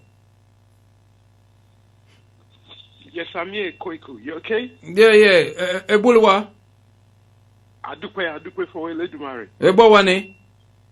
Adukwe. Okay. I give thanks in Yoruba. So But like what the last caller is saying, I got a snippet of what he was saying. I mean, his economic power is very, very essential, in the black world, especially, Brother Kwaku, I think this thing has to start at our own yard, before we could spread the message out, and beyond. We have to put, Africa in order, first of all and foremost, then everything will fall into places. This is my perception of things. This is what I think things could well shape up, for the next generation of black people or African people, Well, Brother Ade, I think what you just said is so poetic because, our most eminent prophet and King, His Excellency Marcus Mosiah Garvey told us that over 100 years ago. If Africa ain't free, then black people won't be free. Yes, we'll have certain autonomy and certain rights, but we will never be free until we control our motherland. Our motherland is powerful, and they would dare not fast with us. You see, it's just... I agree with that, King. I don't know if anybody else does. The floor is open. Brother Ede made a statement. Does anybody else agree or disagree? Greetings. Yes, Sister Empress Judah. Yes, I'll just make a few final comments. I just want to say Rastafari blessing to the Trenchtown community, and I also want to say Rastafari blessings to Sizzler Kalonji, Rowan Marley, and the brethren them who put together the No Vaccine Rhythm. Some of us may have seen that going around on some of the social network platforms. Yes, I've seen it. The reference to Minister Farrakhan and the Nation of Islam, anything that's going to unite our people in Jamaica, that will allow, especially the Rastafari, that oft times have not received the necessary returns for the culture that they have brought to Jamaica, is a good thing. And of course, as long as the Rastafari... Well, can I just correct you somewhere, Sister? That's excellent. Can I correct you? No, the culture they have brought to the world. That's one thing I'll give Rasta. They bring a particular culture to the world. But continue, sis. Of course, yes, indeed. So, yeah, I just also want to reference just a few words in terms of the eminent prophet and King Marcus Mosiah Garvey, looking into the philosophies and opinions as one does, especially in these days and times. And he said, amongst many great wisdom, he said, let us prepare today for the tomorrows is in the lives of the nations will be so eventful that Africans everywhere will be called upon to play their part in the survival of the fittest human group. And I think that is especially important. I mean, there was another piece I was going to reference, but I thought that was concise enough. And just quickly to say, in terms of organizations, just to emphasize again, the call to action is for any organization, any individual, any faith. It's just something that, and that's not to take away from all of what we know has gone on before. It's just a response, I think, on the part of Selector C. I got the information, I attended the meeting, I listened to other conversations, and I think like the other people there, we just wanted to do something now, and that is why we responded. So, again, Tanzania, we know that in Tanzania, that is, I think, probably the only African nation that has not fallen in line with the COVID pandemic. Mm-hmm. And if anyone was to see how Tanzania, someone is in there at the moment and they're sharing some of their journey, and it's incredible. I mean, they're just, the nation is ticking over nicely, they're operating as if COVID is not having any impact on them whatsoever. So, for those skeptical, unsure, I should say, skeptical about the impact of the pandemic, there is a nation that is unafraid, and I think we can all take. And we must look at that, Sister Empress Judah, because the world will see that, and they will try to send poison down to Tanzania. So we must be aware of that. My friend I had two friends that was in Tanzania. I mean, 1 second, I had two friends that was in Tanzania. If we think like that, then 1 second. God, we're not going to do anything. 1 second, please, sister. Sister Julia, could I just say something? No, Ade, hold in a second, please. Empress Judah here. Is someone trying to speak to me or speak to you quickly? Right, I'm not having that. I'm not having that. When I'm speaking, I think it's rude that I'm the presenter and then you're trying to have a different conversation while I was speaking. I think that's quite rude, actually. I'm not having that. What I was trying to say was that just like we've seen, I've had two friends who just come back from Tanzania a couple of months ago. They said it's like no COVID is out there, Kwaku. Nobody ain't wearing masks. Everybody's moving about thing. But what I'm saying is that we have to be careful, because just like we know that's happening, the enemy know that's happening. And they will come and drop diseases there just to prove our people wrong. We must never forget that. So was it you, Brother Ade, that was saying something? No, I was just saying, in response to Sister Julia. I mean, look. No, Sister Judah. Her name's Sister Judah.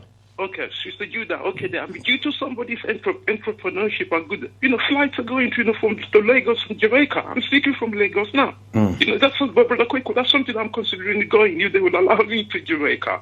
I want to go to the Studio One studio, which is within Kingston. That's a good thing. Flights are going. They're going to start doing Ghana. You see, as long as we can communicate with each other, Brother Kwaku, that's the most important thing. And this is a giant leap we've made now. Because it's less than 6 or 7 hours via Miami, via Switzerland, via Miami, Havana, then to Kingston. It's 6 hours, and I've checked. It's £350. So, this is a giant step we've taken.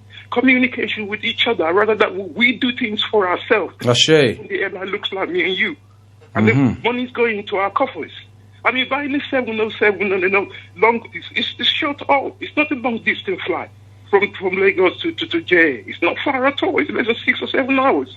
So we've made a big step.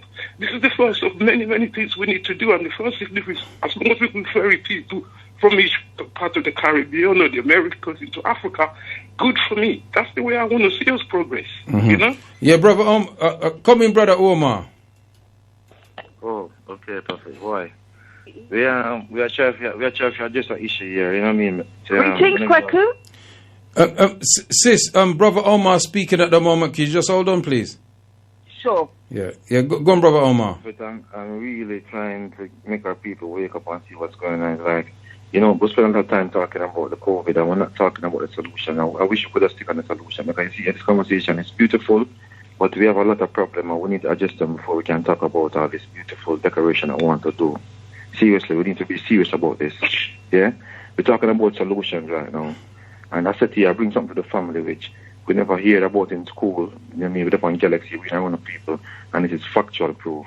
And if we're going to go forward with these people, everything that we're talking that we want to do, if we do not organize ourselves and put ourselves under one body, with one voice and one declaration. Rasha Oshing was saying, the Nation of Islam link up with the Rastafari, and he's just talking. Let me tell you, for one, the Nation of Islam has done the same thing what I'm saying to do, because they have to put themselves into a trust and estate. The Nation of Islam is a trust and estate. The Rastafarian has not done that yet, and that's why you see they can be able to tell them they can't touch nobody in their organization, because they have their consulate. This is how every nation works. For you to create a nation, you have to have a consulate, and that's what we don't have. That's why whatever they're saying, whatever we're saying, they're not listening to us. Let me show you something. Brother Kwaku. Reparation, we need to look at what the definition of reparation. Reparation, it's basically saying somebody that mash you up, you're telling them to come back and fix you. When you talk about restoration, it's a different thing. It means you're going to restore me to where I was before. And you see, because that's part of reparations. That's not the totality of reparations. I'm on the internet, and I'm looking at the etymology. I'm looking at etymology, right? You want me to read it out for you in front? Yeah, to repair the damage that has done. So reparation means restitution. No, reparation means to repair the damage that has been done. Right? Restoration means to restore it back to where it was its former glory. That's right. Right. So we've been asking for reparation. And in law, reparation doesn't mean nothing. In whose law? That's what I'm saying to you. We're not realizing that we are living the game of life. Yeah, our seed saying is whose. But that's the one that we wrote. We wrote everything that will live, everything system we see there running now. We designed it. We wrote it. Who's we? Our ancestors. Yeah, who's your ancestors? The Africans. Same people, Africans. So we wrote all the laws that's going on now. That's suppressing us, yeah? No, we wrote them. No, brother. No. I'm just asking, King, because you say we wrote them. No, hold on. Not the law that's suppressing us, my brother. The way, all the system we're saying, how it work, I'm telling you about restoration and restoring, we design all the systems. They only corrupted it. We design it from a love and a peace and a beautiful way, but they come and studied it and they corrupted it.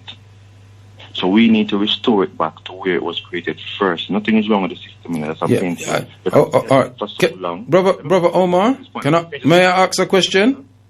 Go on, brother. How were they able to corrupt it? Right. So you see the CM. What was it that they did? Let me explain to you, brother. Let me answer the question. Let me tell you where it started. You see the CM in-house fight up and right now up on the phone. So we created. No, there's no in-house fighting happening on this phone. No, brother. No, I got to correct you there, beloved. You know, I'm just like a joke. Don't take it too personal. I'm just saying, like, you know. Like, yeah. Because it's pure love we are dealing with, you know. Remember saying, no, we are expressive people. So when we communicate, we don't communicate like them feel before communicating. No. I don't know yet thing I go on here. So even if we disagree, we are disagreeing in love. Tell you what I go on now. Alright, so go on through. So we're in the house now, and the whole of create with ties. And you have your tie, and your tie better than my tie, and then we create until we have a disagreement, and then we go over and say, you know, so I can't teach if we take over Kwaku side. It's exactly what we're going with them people. We create them come around with, and because them are full of so much corruption and evil, because you have the higher self and the lower, some of the lower selves away. And because of so much more evil, their minds to manipulate our brothers them to turn against each other, learn the system, and find out how to use it for all of them, for make one and put in them school, so we don't even learn about these things. I'm tell you, brother, that's exactly what I'm doing. That's exactly what I'm doing right now. This is the situation I'm in. And until we can get ourselves back here, to declare who it is and get by the system and start hold them accountable for what they've been breaking the same rules and laws with them agree to keep, then we cannot do that another way but you counsel it, and that's how every... Okay, I'll take that point, Brother Omar. 1 second. Somebody asks if you can read out that site again. That GME site thing. So I'll read out what the site... The site is called... let's see right now. On the laptop. GMEIutility.org. So GMEIutility.org. When you go on that website, you're going to see a search button on the right hand side, especially if in the UK. Put in your NI number. So when you put in NI number, you put the two first letters, space, and then you put all the letters in by 2. So if it's AB 70, space 70, space 70, and then the last letter C, and then you press enter, and you're going to so much company have your national insurance number on the stock market using multi-billion dollars company. And if you go and look at the law book and check the fraud law, you will see that if you did not sign a contract by your signature on a blue ink pen as two living person, those people have no right to be using the number and making money. All right, so what repeat the site again. G E I utility.org. GEI utility. No. G Golf Mama Echo Ice. So Golf Mama Echo and Ice. Utility.org.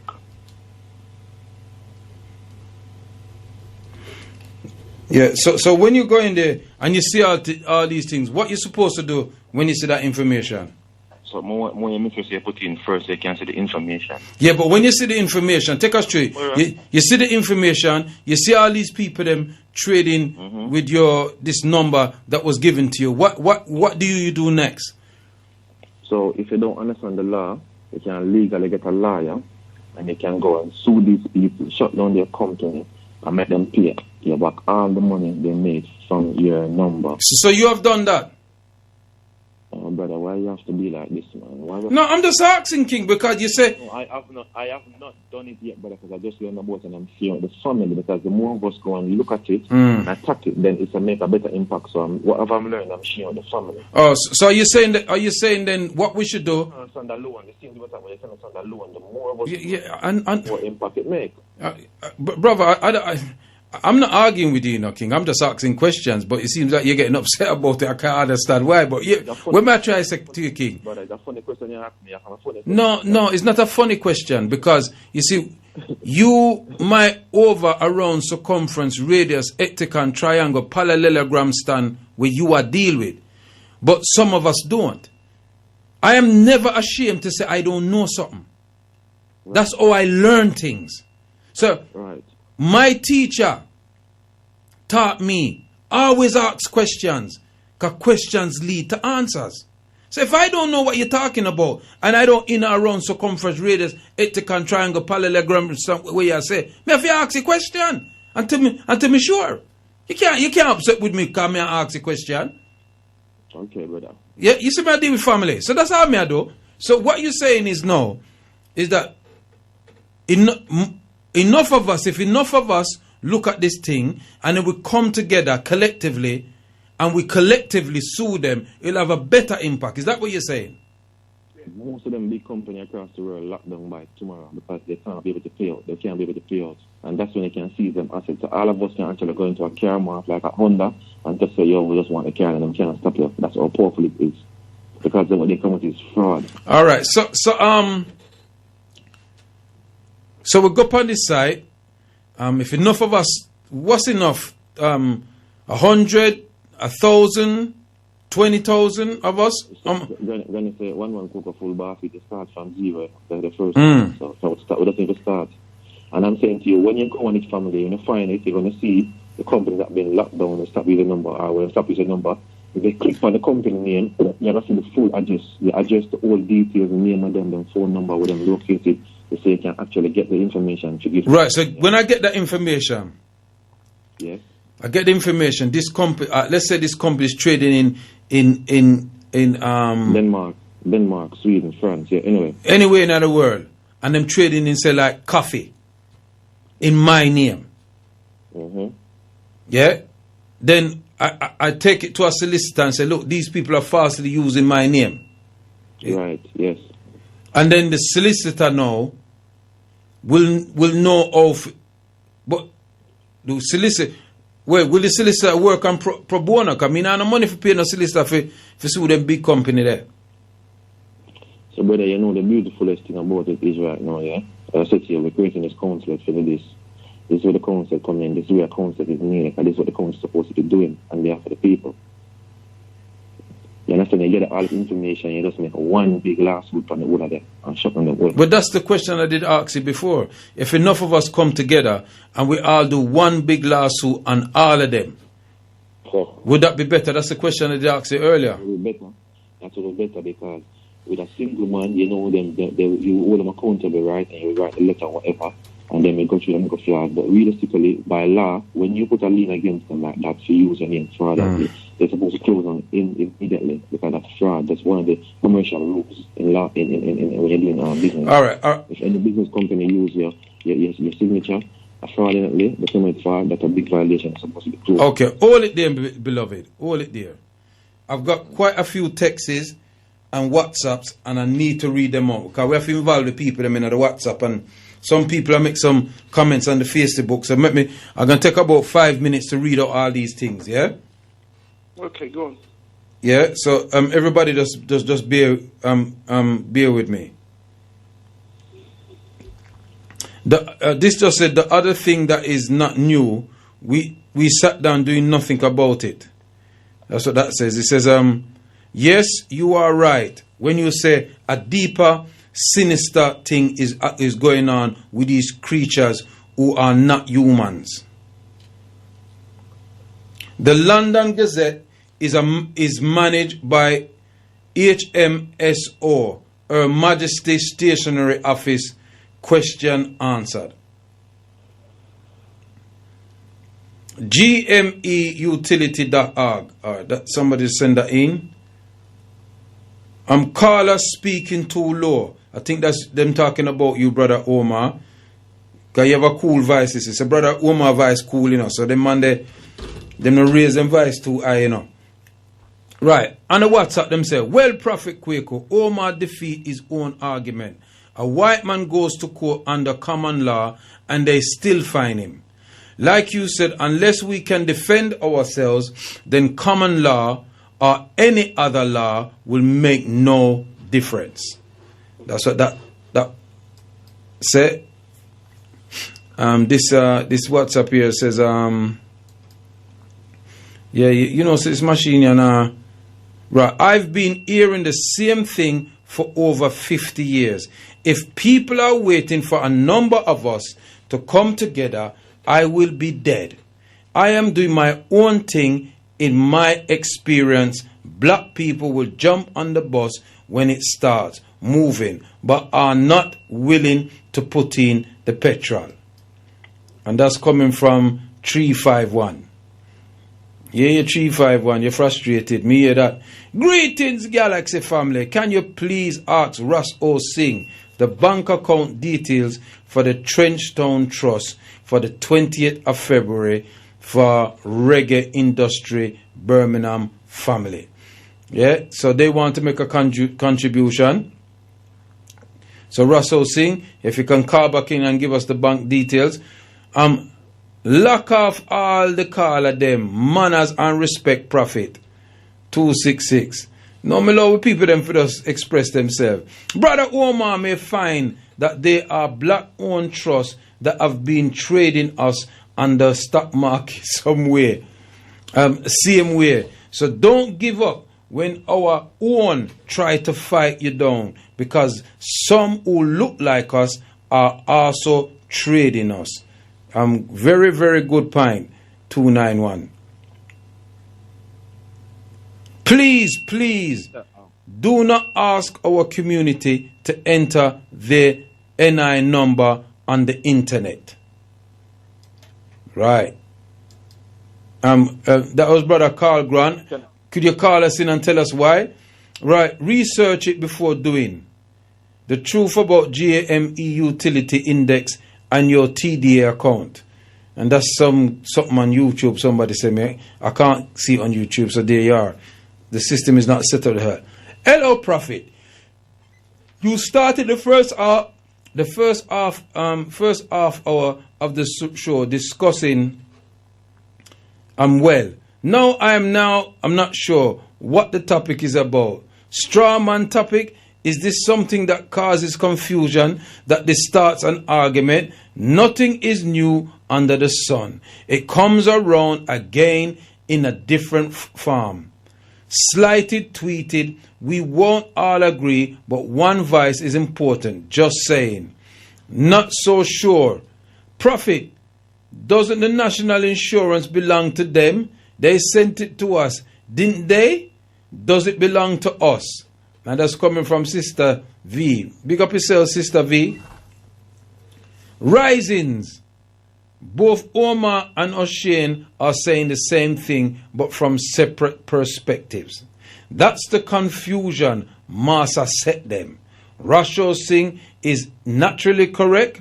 We have to know who we are in truth and speak reparative justice, then righteously we will be back where we belong. Balance. The Maatian laws and principles are in us. Let's honor her in truth, and the rest will take care of itself.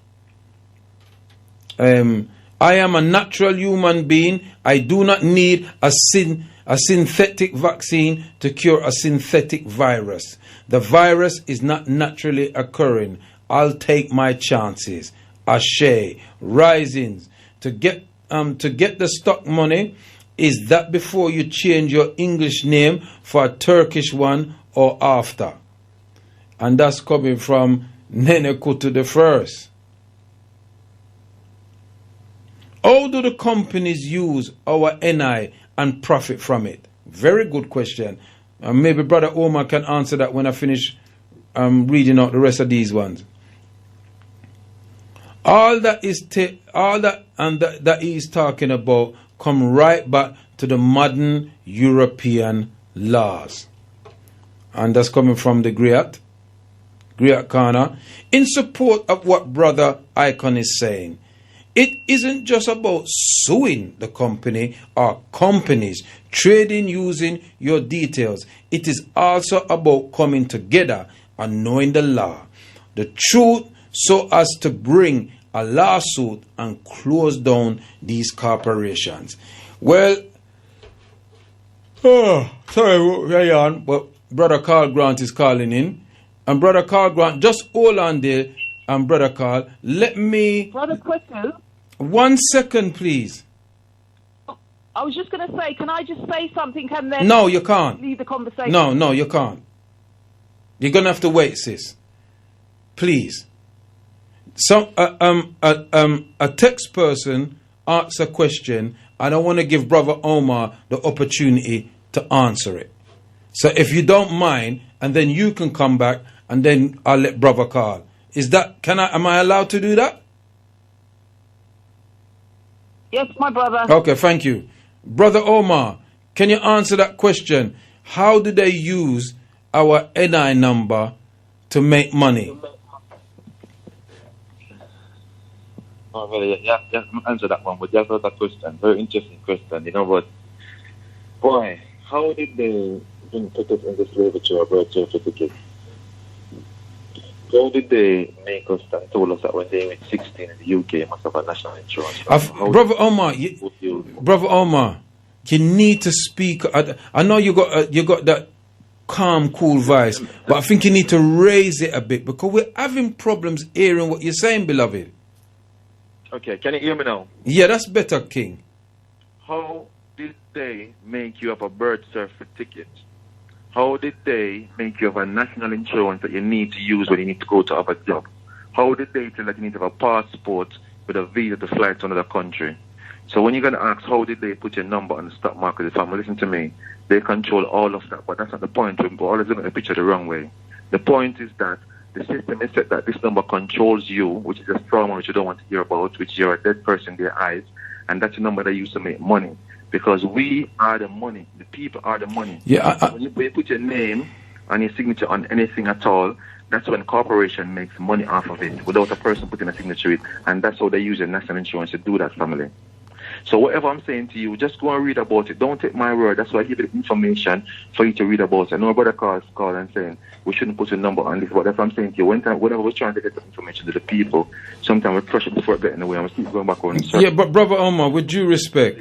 Would you respect? What I'm saying to my family, what I'm saying to hold on, beloved, hold on. There's no need to you know, hold on, King. With due respect, I yield to your knowledge of this thing, because I don't have that knowledge, so I cannot answer that question. So I yield to your knowledge. And somebody's asked, how do they use our NI number and make money? That's the question they ask. So, and I told you, because your NI number is attached to you as a living person, and every living human being on this earth is the money. We are the gold, we are everything, because we're the living person. So they use that to say and make contracts on your national insurance and put it there, so they use it as a guarantee. And national insurance... A guarantee for what, though? Let me explain to you. A national insurance is a life insurance. That's what a national insurance number is, a life insurance. So these people take out life insurance, and every single human being across the globe, as long as they got a social security number, if they got a but every single human being don't have a social security number. No, but let's look at the masses, my brother. Let's just keep it. No, in the developed world, then in the European world where we live, yeah. But keep it even Jamaica. No, everybody has to have that right now. No, yeah. But that Jamaica comes under Britain. And Britain's system. No, but I'm just saying most governments, from China to all the major countries across the world, let's just keep it real. If you say 90% of the world got NI number, can you agree on that, brother? Let's be real. We don't need to carry. But I know about that, you know. The level. All right, so 80% of the world have NI number then. I would more use the terminology. A good proportion of people have a number. Right, so 50%. So An ID number. Yeah, right. Let's be like this then. But that's besides the point. I just want to know how do they use it to make money? I'm just saying, my brother, but I'm just saying to you, if I take out the insurance on your head, if you know insurance work, if I take out I know that. And give you a number, yeah, that means when you're dead, I'm getting money off you. And on top of that, I'm using your straw man, which what they call a straw man, as collaterals. Because when I go into a company, I can say, these people jam a company, and I put up all these millions of people in my company and say, they're assets. And that's all they use, the numbers, the people, family. I'm trying to teach them something. Let's go and check it out. So supposing them take money out in my name, and them forfeit upon the money where they make, and them have to pay back who them borrow the money. All them use me now to pay them back. Because me not no money. Alright, first of all, Prophet, you might use a dead man, yeah? And a contract in a freedom law says a contract has to be signed by 2 living persons with wet ink. And the 2 living person must be there. So it's when you get a letter to your door, and it says that come from this person, and you see that sign a black ink, those contracts are void. And a freedom law said that. Freedom law said that. Alright, well I'm just confused now. So but hold on a minute, just hold it there, King, because I'm being honest with you. I'm confused. I probably need to come to that lesson with your bay. Hold on a second. Brother Carl. Greetings, rise up, Prophet. Yeah, rise up, my king. And rise up to all the other callers on the line, and rise up in particular, but I'm just talking on the phone. In particular, Brother Omar. So I've been listening attentively, I've been listening. One second, Brother Carl. It seems like you're going to go into one. So can I just put you on hold there and let Sister Judah, she said she was going to be very quick, let us say a little piece, land, and then I'll just release you upon the people. Is that all right? No problem at all, brother. Sister Judah. Empress Judah. Empress Judah. All right, she gone. I think she Okay, sorry, brother. Sorry, can you hear me, Prophet Kwaku? Yes, I can hear you now. Yes. Thank you very much, my brother, for giving me the opportunity to speak. I appreciate that, and I appreciate the work that you do diligently for the community on the radio. The subject this evening that you raised was the issue around the experimental COVID vaccine, and it's just to reiterate, call to action does not in any way try to say that other organizations... No, listen, sis, we're not going down that road. Just tell us what Call for Action is doing. Fine. Just say that piece, sis, because we're supporting them. Don't watch nothing. And I wouldn't want anyone to misunderstand what the campaign is. No. Just say what the campaign is. 23rd, give it the details again, and we could just move forward. We don't want to go over that again, because you don't exhaust that already. Yeah, okay, good. I will land then, please, my brother, using the words, or not using, referencing the words of the most honourable Marcus Messiah Garvey, when he talked about propaganda. I say that in respect of Tanzania, and hopefully the strength from their example, other African nations will take heed. Propaganda has done more to defeat the good intentions of races and nations more than even open warfare. Propaganda is a method or medium used by organized peoples to convert others against their will. We of the African race are suffering more than any other race in the world from propaganda. Propaganda to destroy our hopes, our ambitions, and our confidence in self. But it only takes one, like Marcus Garvey, like Tanzania, like what's happening in Trenchtown, to show we will not be defeated. Okay. Thank you. Now, before you go, tell us about the campaign again, and what day it's on, and how we can get involved. Yes, the campaign is on Tuesday, or the campaign meeting is on Tuesday, the 23rd of February. A Zoom meeting. If people could kindly email blackcommunityhealth@gmail.com, then they will receive the link. The meeting is 8 to 10, and it's open to everyone in the community. There will be an opportunity, as I said, to people to give their input and so on. There is Sister Shaz who will be making her presentation with the work that she's done around her workplace and ensuring people are not discriminated, and how that can, all of us can resource that. Call for action. People can just join the meeting and support however they can, because as I said, there's like 4 team leader roles that if people would like to volunteer for, then, they can just take that and, do what they've got to do in respect of the political research, the global network, support with the other anti-vaxxers. We need another health advisor. We need another team, a youth team leader. So there's roles there that if people want to volunteer for, we really would be grateful. Give thanks. Give thanks. Give thanks. Hotep. Brother Carl. Yes, Prophet. In fact, I'd like to comment on 2 things, and no disrespect meant to Brother Omar in any way whatsoever. I'm only speaking on things that I know. So I am quite familiar with the case of Jeff Wyatt and the fact that he was at Westminster Magistrates Court, where he was found guilty but given a conditional discharge. Sorry, I really want to apologize to you, Brother Carl Grant. Yeah. Dan says Tom to say something. 1 second. Yeah. Somebody sent in a text and said they don't know what the show is about. I started off talking about the vaccine, and now we're talking about something else. Okay. But what you're going to speak about is in relation, inadvertently, to the vaccine. It's because of this old vaccine thing, this old COVID thing, why these people end up in court and all the rest of demonstration, etc. Am I correct? Indeed. Right. Absolutely. So, inadvertently, we're talking about the vaccine. Continue, brother.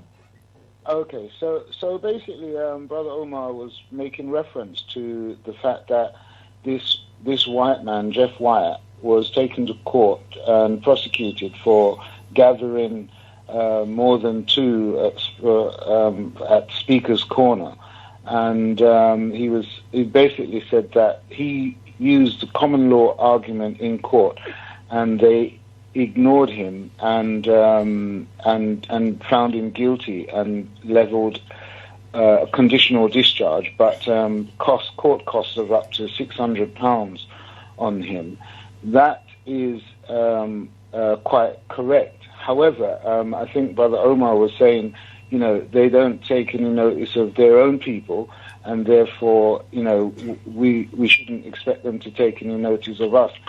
The point is that they separate. Yes, it's correct that Piers Corbyn was arrested alongside Jeff Wyatt, and because of the argument that Jeff Wyatt wanted to or presented in court, they separated the case because they saw him as a time waster, and dealt with Piers Corbyn's case separately. And Piers Corbyn successfully had his case because the police apparently they'd given him a fine, and then in less than 28 days, or in the same time, they come and arrest him and prosecuted him. And then when he went to court, when his case went to court, apparently they couldn't have arrested him on the same thing for 28 days. So he succeeded with his case, whereas Jeff Wyatt's case was separated and dealt with separately. And ultimately, he went into court and made his argument. Although I think he didn't, instead of him taking his opportunity to be heard, he presented the argument in writing, because he said he doubts if the judge even read it. But they didn't take any notice of that. Just in comparison, we had a case recently which was presented in the High Court, where the defendant, in fact, a sister in our community, was in fact being represented by Jeff Mohammed. And I'm not making any direct whatever remarks about Jeff or in any way whatsoever. All I know is the case has been hanging around this sister's neck, this mother's neck, for the past 3 years, However, she reached out to me for help, and we went and assisted or supported her case in court last week. And just yesterday, she received a phone call from Jeffrey to say that the prosecution has decided not to proceed with the prosecution of the case against her, so it's been discontinued. And that's using the law which we presented of no lawbreaker can be a law enforcer. Now, in relation to this thing with calling out members of the community to enter their, go on a website and put in their NI number, that is very, very, I would say irresponsible, because an NI number in this country can be used to identify someone, and someone can be used quite fraudulently. If someone knows your NI number and knows your name, they can present themselves as being you. The NI number is something that is given to anyone born in this country who eventually schools and leaves school, and that is the number. Quite rightly, as Brother Omar says, it identifies us from almost birth till death. But it is. But if that's the case, though, Brother Carl, don't Brother Omar have a point in that they're using our number that has been given to us to make fraudulent claims of mass amount of money? So that means it's out there already. If so many companies have the name, are traded, where them get it from? Well, I couldn't answer anything directly about that, because I don't know how or where that information is coming from, or I'm not questioning. I can answer that. Yeah, sure. So I don't know, but the NI number obviously used to identify us, whether we're claiming want to attain health care, whether it's want to achieve welfare benefits or whatever, etc., etc. So it is only natural that they have a form of identifying people. One second. I'm going to bring you back, Brother Omar. Hold a minute. Before you answer that question, there's a message says, I entered my NI number in that GMEI thing. Anything untoward happened to me, I go come for uno. Right? That's 2 6s. Well, let me just read out the sub them now. Tell the brother, say, if you cut out the straw man crap, me like a fool listen to him and type me number in some GME supum. And him not type him his own. I am BBB Vex. All right. Brother Omar, you say you wanted to answer that question. Yeah, man. Rise up, judge up to the fuck, boy. I said to you, boy, the white man beat up till mentally. We get some liquor till we now wake up. All right, what is now, family? I am on the laptop with my one now, and I've got over 500,000 companies on my NI number.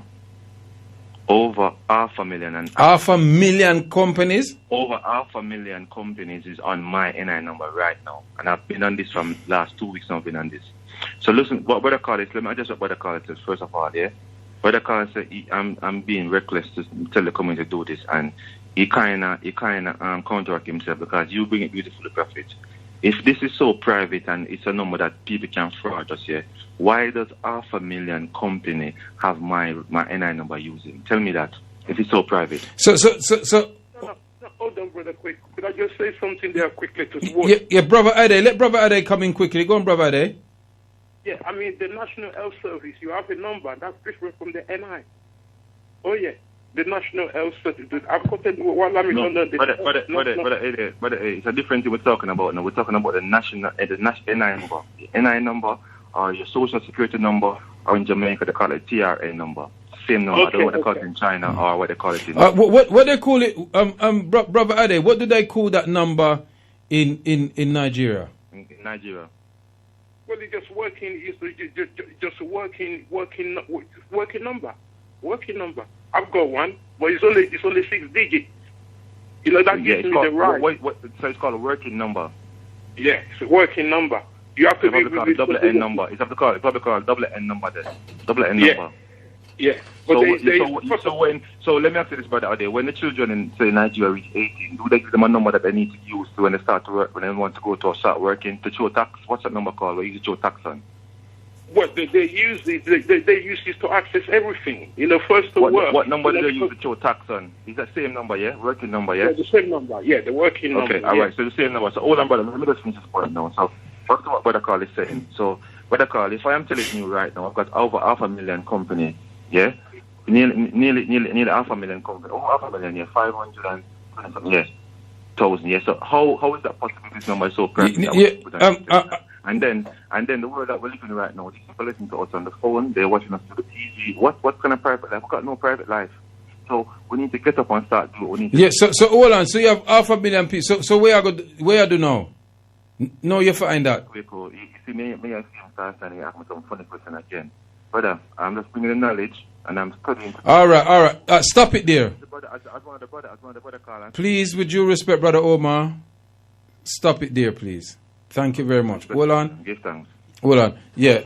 At this point, I must tell you that this show is sponsored by African Development Enterprise, ADE Photographic Pictorians, designers of pamphlets, book cover, leaflets, business card, banners, anything to do with printing on cup, T-shirts, etc.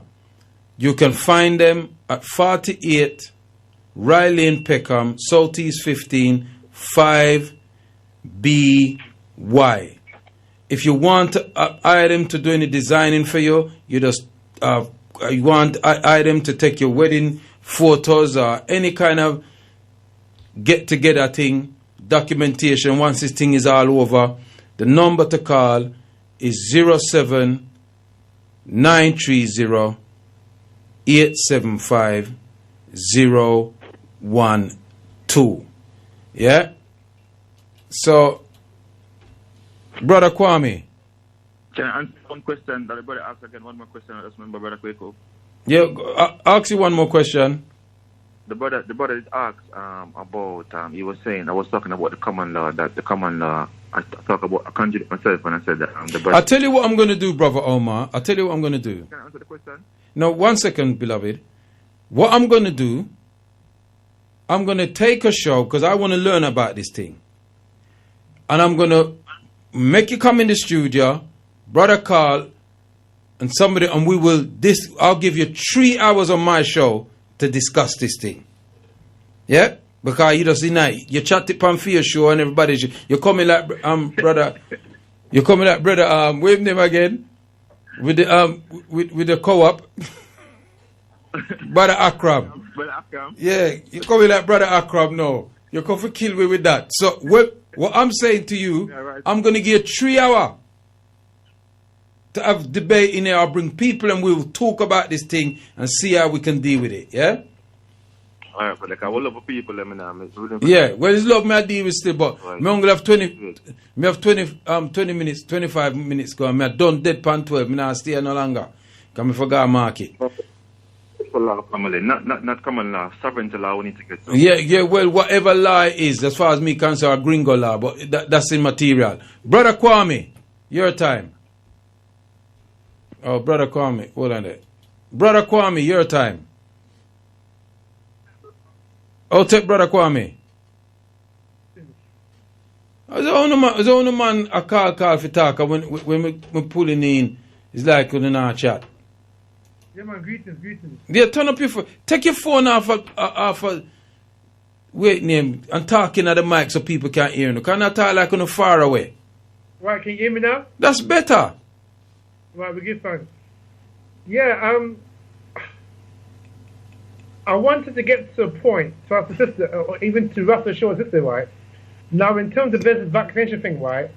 What, like I said at the beginning of the program, what can we do to negate the fact that we don't want to take the vaccine, and B, traveling outside the country. Yes, go on, continue, beloved. Yeah, I'm not sure if that question was answered. Can I answer that question? Okay, go ahead. Call me. The only way we can stand up and not take this vaccine for these people is to stand in our sovereign self and declare ourselves as sovereign and have our own council to determine what our people are and what they cannot do with our people. We've got nobody that's talking for us. Supposing them say them now listen to the people them who are talk first and now go nowhere. What we going to do then? Listen, when you form a council, you got a governance and the people behind it, they have to, if you not fit the people, they have to recognize it. That's what the nation of Islam is standing like how they're standing. The Jews are standing like how they're standing. The Chinese town is standing like how they're standing because they did. The Chinese is standing how them standing because them have military power. No boy can just come box them up again. When the Chinese they get invaded in 1800 and the Boxer want Germany and Sweden and Spain and Italy and the whole of them are kick up the Chinese plus the Japanese. No boy can do that with the Chinese boy no more. Nobody can invade them again. Want to do them. So want to Iraq then? Want to Saddam? Want to Gaddafi? Oh, them never know about that law. No, them never know about it, man. No. So I wanted to do them. That means I wanted to do them. The Jew them? Then the Jew them are not part of it.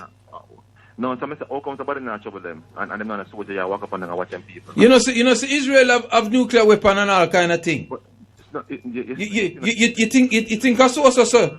You know, see when Egypt they try go with them, you know, so what them do them? Yes, you know. Well, no, man. Yes, you know, Israel army have a stand for them. Listen, man. You know, walk up and down. I watch people use them and I protect them and nobody trouble them. You know why? You know why? Because them no licky and them no follow the people them thing. No, them have them sit down in them own community and them do them own thing. My brother. That's what them do. We too licky and we in everything. No, we know he not nothing good. Let me tell you, we want to be in the race of life and we want to go to the chessboard and don't know the rules of chess. All right. Yeah, me hear your brother. I'm going to give you 3 hours. Remember me tell you that. All right. Well, let me bring somebody else in. Right. I would have just call back in. 821. Rise up, brother. Brother Jeff, rise up. Brother Kwame, rise up, brother Omar, brother Carr, brother Jeff. How are you, the family, on this fresh Thursday evening? Rise up, brother Jeff. Right. Yeah, go on, brother Jeff. What you say? Yes, I can't see brother Carr, sir. You had interesting points. But brother Piers Corbyn. I have a question. When he beat his case, did you help that brother Jeff? What's his name? Jeff, the other person, what's his name? Jeff? The other Jeff. What is his name? Yeah. Piers Corbyn, what has he done to help alleviate his problem? Have you helped him at all, or you ran off by himself? I was curious. If you're asking me a question, Jeff Wyatt chose... Piers Corbyn didn't use the argument of common law. He went the normal route. And Jeff Wyatt chose to present a common law, and they just regarding, the time waster here, so we'll separate him from... They separated him from Piers Corbyn's trial and dealt with him separately. And he went to court the other day, and if he had gone along with Piers, he would have been dealt with exactly the same way as Piers. But he chose, and worse, he instead of him using his opportunity to speak in court and exercise his right to be heard, he sent in a written summation for the judge to read. So to me, he wasn't even confident in what he was saying. Otherwise, he would have stood in court and preached it. We at the moment we're fighting to be heard, and they're doing everything possible to try to stop us. And someone gets the opportunity to be heard and put his point across, and he sends in a written summation. And then in the end, he's saying he's not even sure if the judge read it. Probably didn't. Yeah, I understand. Yeah, but from Kwame's point about Prophet's first question about the broadcast. What can we do about the vaccine? But as far as I'm aware now, No, Jeff, you were speaking. Finish what you're saying, Jeff. So thank you, sir. Yeah. As far as I'm aware, Prophet, it's not mandatory. So why people panicking? What I'm concerned, if they say, okay, guys, you always take the vaccine, no jobs for you, no travel for you. That's the problem. Don't come here to force you to take it. It'll be war. No, that's not a problem. It's what they do after. Those people are Machiavellian and nefarious. That's the problem. It's not what they're make you take it. They can't do that. I hear what you're saying, that is not mandatory right now. But, you see, unlike most people, I know my enemy. And I know their capabilities. And I do not underestimate them. I do not underestimate their ability to be wicked. I watch how they deal with their own people. And I determine how they will look to come to deal with me. Yes. So what they do, you're right, sir. What they're doing now, if you watch the news the other night, they've given certain areas that the supposed South African strain has come in. Now our brother Kwame, who's on the line now, quite eloquently in the last two shows explained to us where this South African strain come from. It comes from where the place is populated most by Europeans in South Africa. But if you look on their dresses on the news now, they're saying they went Southwest 16 CRO, that's Croydon, and Southwest 2. They're phoning up people randomly on their phones because they know where your phone line is, and telling they will be doing some checks in that area. What does that mean by checks? They're going to be pulling over cars and checking you? Are they going to be coming and knocking on your door? This is like some Gestapo business. You understand what I'm saying to you? Correct. And we know that there ain't no lockdown in London. It's rubbish that they're talking. There's no lockdown in London. Remember me tell you. You only have to go clap on Friday and Saturday. And so the whole of them out there, none of them now no mask and in a park and all them something there. Brockwell Park, because that's where the white people them live now. Them live all in that place there where black people used to live. Them live there now. Them take it back over. Them gentrify it. And a pure them you see on street. You understand me I say? There's no lockdown in no London. Remember me tell you. Me call my cousin in a Birmingham and them say Birmingham's like a ghost town. All down in the bull ring, nobody around there. Yeah? But you come to London and watch London. Traffic jam same way and you're supposed to be in tier 4. Where them I go?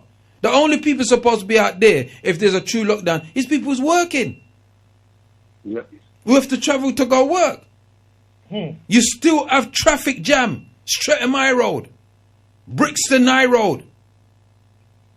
You still have big traffic jam. Where am I go? No, even though where I am, right, there's no lockdown. Right, all the companies are working, all the takeout, McDonald's, KFC, Greg's, open. All of them open. Listen to the companies that's open and listen to this. They're doing bigger business than they did before lockdown. Sainsbury's, Waitrose, Lidl, Aldi, Tesco, Morrison. When you go in them place there, the queue so long, you take it so long for get served. But the little corner shop them. Well, Prophet, you made a very cogent point, right? I don't think people understood what you said. That we don't know the enemy. And whilst we're talking, right, I know for a fact that they're going to make it mandatory. The fact that the correlating today now, as we're having this conversation, right, a database, a national database, yeah, of people that have had the vaccine, yeah, doing that now. And also, like I said, I've got information, yeah, that when you get vaccinated, right, you get a card, yeah, with your name, with your address, with your email address, and on the card it tells you how many jabs have you had. And you also get a batch number. Now that batch number is linked to a barcode on the database. So what that for? Well, maybe they might use with NI number. Well, probably that too. But what I'm saying is that, what is our response? That's what I'm interested in. What is our response? Well, this, and the response, beloved, it has to come in the form. It has to be organized. It can't be just random responses. Right. It's got to be a collective response. We got to be speaking to our people up and down the country and see who in our community is willing to even come with what Selector C is dealing with. You understand what I'm saying to you? Because that's specifically about this. Good. We need to know more about that. This is why I'm interested on a week on Tuesday about this thing. Yeah. I'm gonna go in on it. I was supposed to go on it the other day, but I forgot. But I'm definitely gonna go on the next one. Right. Yeah, and see how, because we have to move as a collective on this. I don't know. I think, I don't know. Somebody posted in a link in the Galaxy group that there was a YouTube going on, a seminar going on, and I went on it for Friday. Yeah? There was about 700 and something people on it, and there was a lot of doctors on it, all different doctors and scientists talking about it, and so all black, most of our people in there, most of our African people in there, and they did a survey, and at the end of the survey, 25% said they would still take the vaccine, 25% said they're still not sure, 25 and next 25%, and it was like split up, and I couldn't believe it. But there was a lot of doctors who was in there pushing it, but this thing is going on every week, you know. So I'm just trying to show the family, yeah. Just like when the young brother Kwame talk, so they bring in to the big supermarket to shop now. So even if you run out of food, you can't really go to the corner shop, and the corner shop closed. So you have to get the vaccine for going to the big supermarket. Yeah. They're squeezing us yeah. To the point that you're just going to push out your hand and say, you know what, you have to get the vaccine to live. Okay, listen, brothers.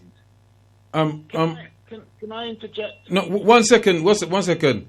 It's 11 minutes too, so I'm going to give everybody a minute to land. So, Brother Omar, I'm going to give you the first minute, and then I'm going to go to 821. Brother Ade is gone. 821, and then Brother Carl and Kwame, and then I'm going to wrap the show up, yeah? So, Brother Omar, 1 minute now. All right, family, as I said to you, we need to wake up and see right now. The universe has given us a lot of information, and we take it in the right way. We've been going on for circles and circles for years. Right now, we need to get this information and understand. We need to organize ourselves and counsel it, so we can speak for our people and care all the things going on with COVID. We're wasting our time talking about it, because do not come to them the right way. Nothing at all is going to matter, and they're going to squeeze us to a point, or literally going to stretch our hand out and take this COVID to even eat food. And I don't want the family to reach there, so I'm just saying, family, all the information I'm giving you tonight on Prophet Show, just go and check it out, their studies, and just connect the dots, and you will see all the bigger pictures. So rise up, Prophet, more strength, more wisdom. Give thanks, wisdom, Otep. Blessed. 821. Yes, sir. Thank you, Brother Kwame. Yeah, keep it short and sweet and good luck, folk. Yeah, Brother, please don't think I'm naive. We know our enemies are devilish. I don't understand at all. You're correct. What I was saying is, Brother Kwame said, they won't make a man into it, but what they're trying to do is make it difficult to live, i.e., when you have an actual passport or in certain areas like vendings or shops. That's what they're trying to do. So to counteract that, we have to call out alternative industries or businesses. That's what I'm saying. I'm not understanding at all. That's be joking. Never. We have to make alternatives to their mainstream agenda. Mm-hmm. This is what we do as a collective. That's what I'm saying. Prophet regard. Otep, give thanks. Hold up. All right then. Brother Carl. Yes, Prophet, give thanks. Now, I'm one who do not, I don't think that they're going to make any of this mandatory, although I'm not suggesting that they won't, kind of, if you like, through the back door, but it's the problem they have is the likes of, if it was just about us, there's no question, they would probably just make it mandatory. But because they have their own people fighting against it, and there's millions of them, but they shut down the protests that takes place or that have been taking place. And because they're going to have problems with those people who are refusing to even engage lockdown, let alone take any forced mandatory vaccinations, so they won't do it. And if we keep talking that we probably end up talking it into being. It simply won't happen. They will not make it mandatory. Give thanks for that, Brother Carl. Let's see a minute. The black community, though, most of the black Brother Omar, please. Brother Omar, please. Please, beloved, I gave you a minute. I'm giving Brother Kwame's minute, and then I'm going to shut down the show. Yeah, my brother, give thanks. Brother Kwame, your time. We need to act fast on this. Like you, Prophet, I don't trust the enemy. The enemy, with all due respect to Brother Carl, will institute this mandatory. We need to move fast. So, two things. One, we need to get together. We can't get the whole community. We need to get a core element of us together. And if need be, form this council. Have our own embassy, like Brother Omar was talking about. We need that. We should choose that right now because time is not on our side. We cannot allow these people to take our self-determination away and take our sovereignty away by A, having forced vaccinations, and B, not allowing us to travel without a COVID pass, because this COVID pass is real, and the sooner we get on this and inform people, the better. Give thanks. Otep. Well, that's it from all of the brothers that was on the show, and thank you for keeping my company tonight. It was beautiful to have their company. I'm still on the Facebook, and we got 6 minutes to go, so I just want to kind of wrap up by reading some of the texts that we've got here, and then I'll read them, and then that will be it. Greetings, Galaxy presenter. N17 Tottenham was also on that list where this new variant was found. Their mission is to get every household tested. C19, some text missing. Some text was missing from that. And then, yeah, that's it. Read out the rest of this before I end the show. It says, right, it is known in Jamaica as if you can't catch Kwaku, you catch it, Kwaku, you catch him shirt. Can't get, well, Prophet, Kwaku, I read that already, We should reject the label anti-vax. We should state that we are pro-herbal. And this is what Brother Omar is saying about the NH number. Is it attached to the living man? So when you get a parking tickets, council tax, mortgage, etc., these are what you call unilateral contract. These contracts are nothing more than an agreement to pay. Because you can't have an agreement with a council building. I've been to court and challenge council tax in court and was told that I didn't have to pay council tax. Got the letter to prove it. I would like you to send me that letter because I'd like to see it. When it works and he gets money, let us know, then we will follow. When they drop off the door-to-door COVID test, do what Tanzania did and test a pawpaw and a film and film the process and give them that. See if it doesn't come back positive for COVID.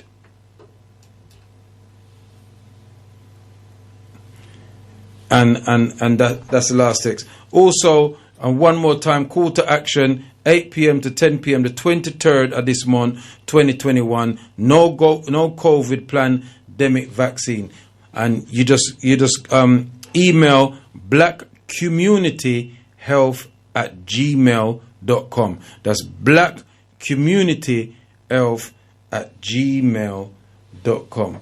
Well, it was a strange show. I was supposed to have a guest in here tonight, but unfortunately, I don't know what happened to the sister. I think I must have sent her the address too late.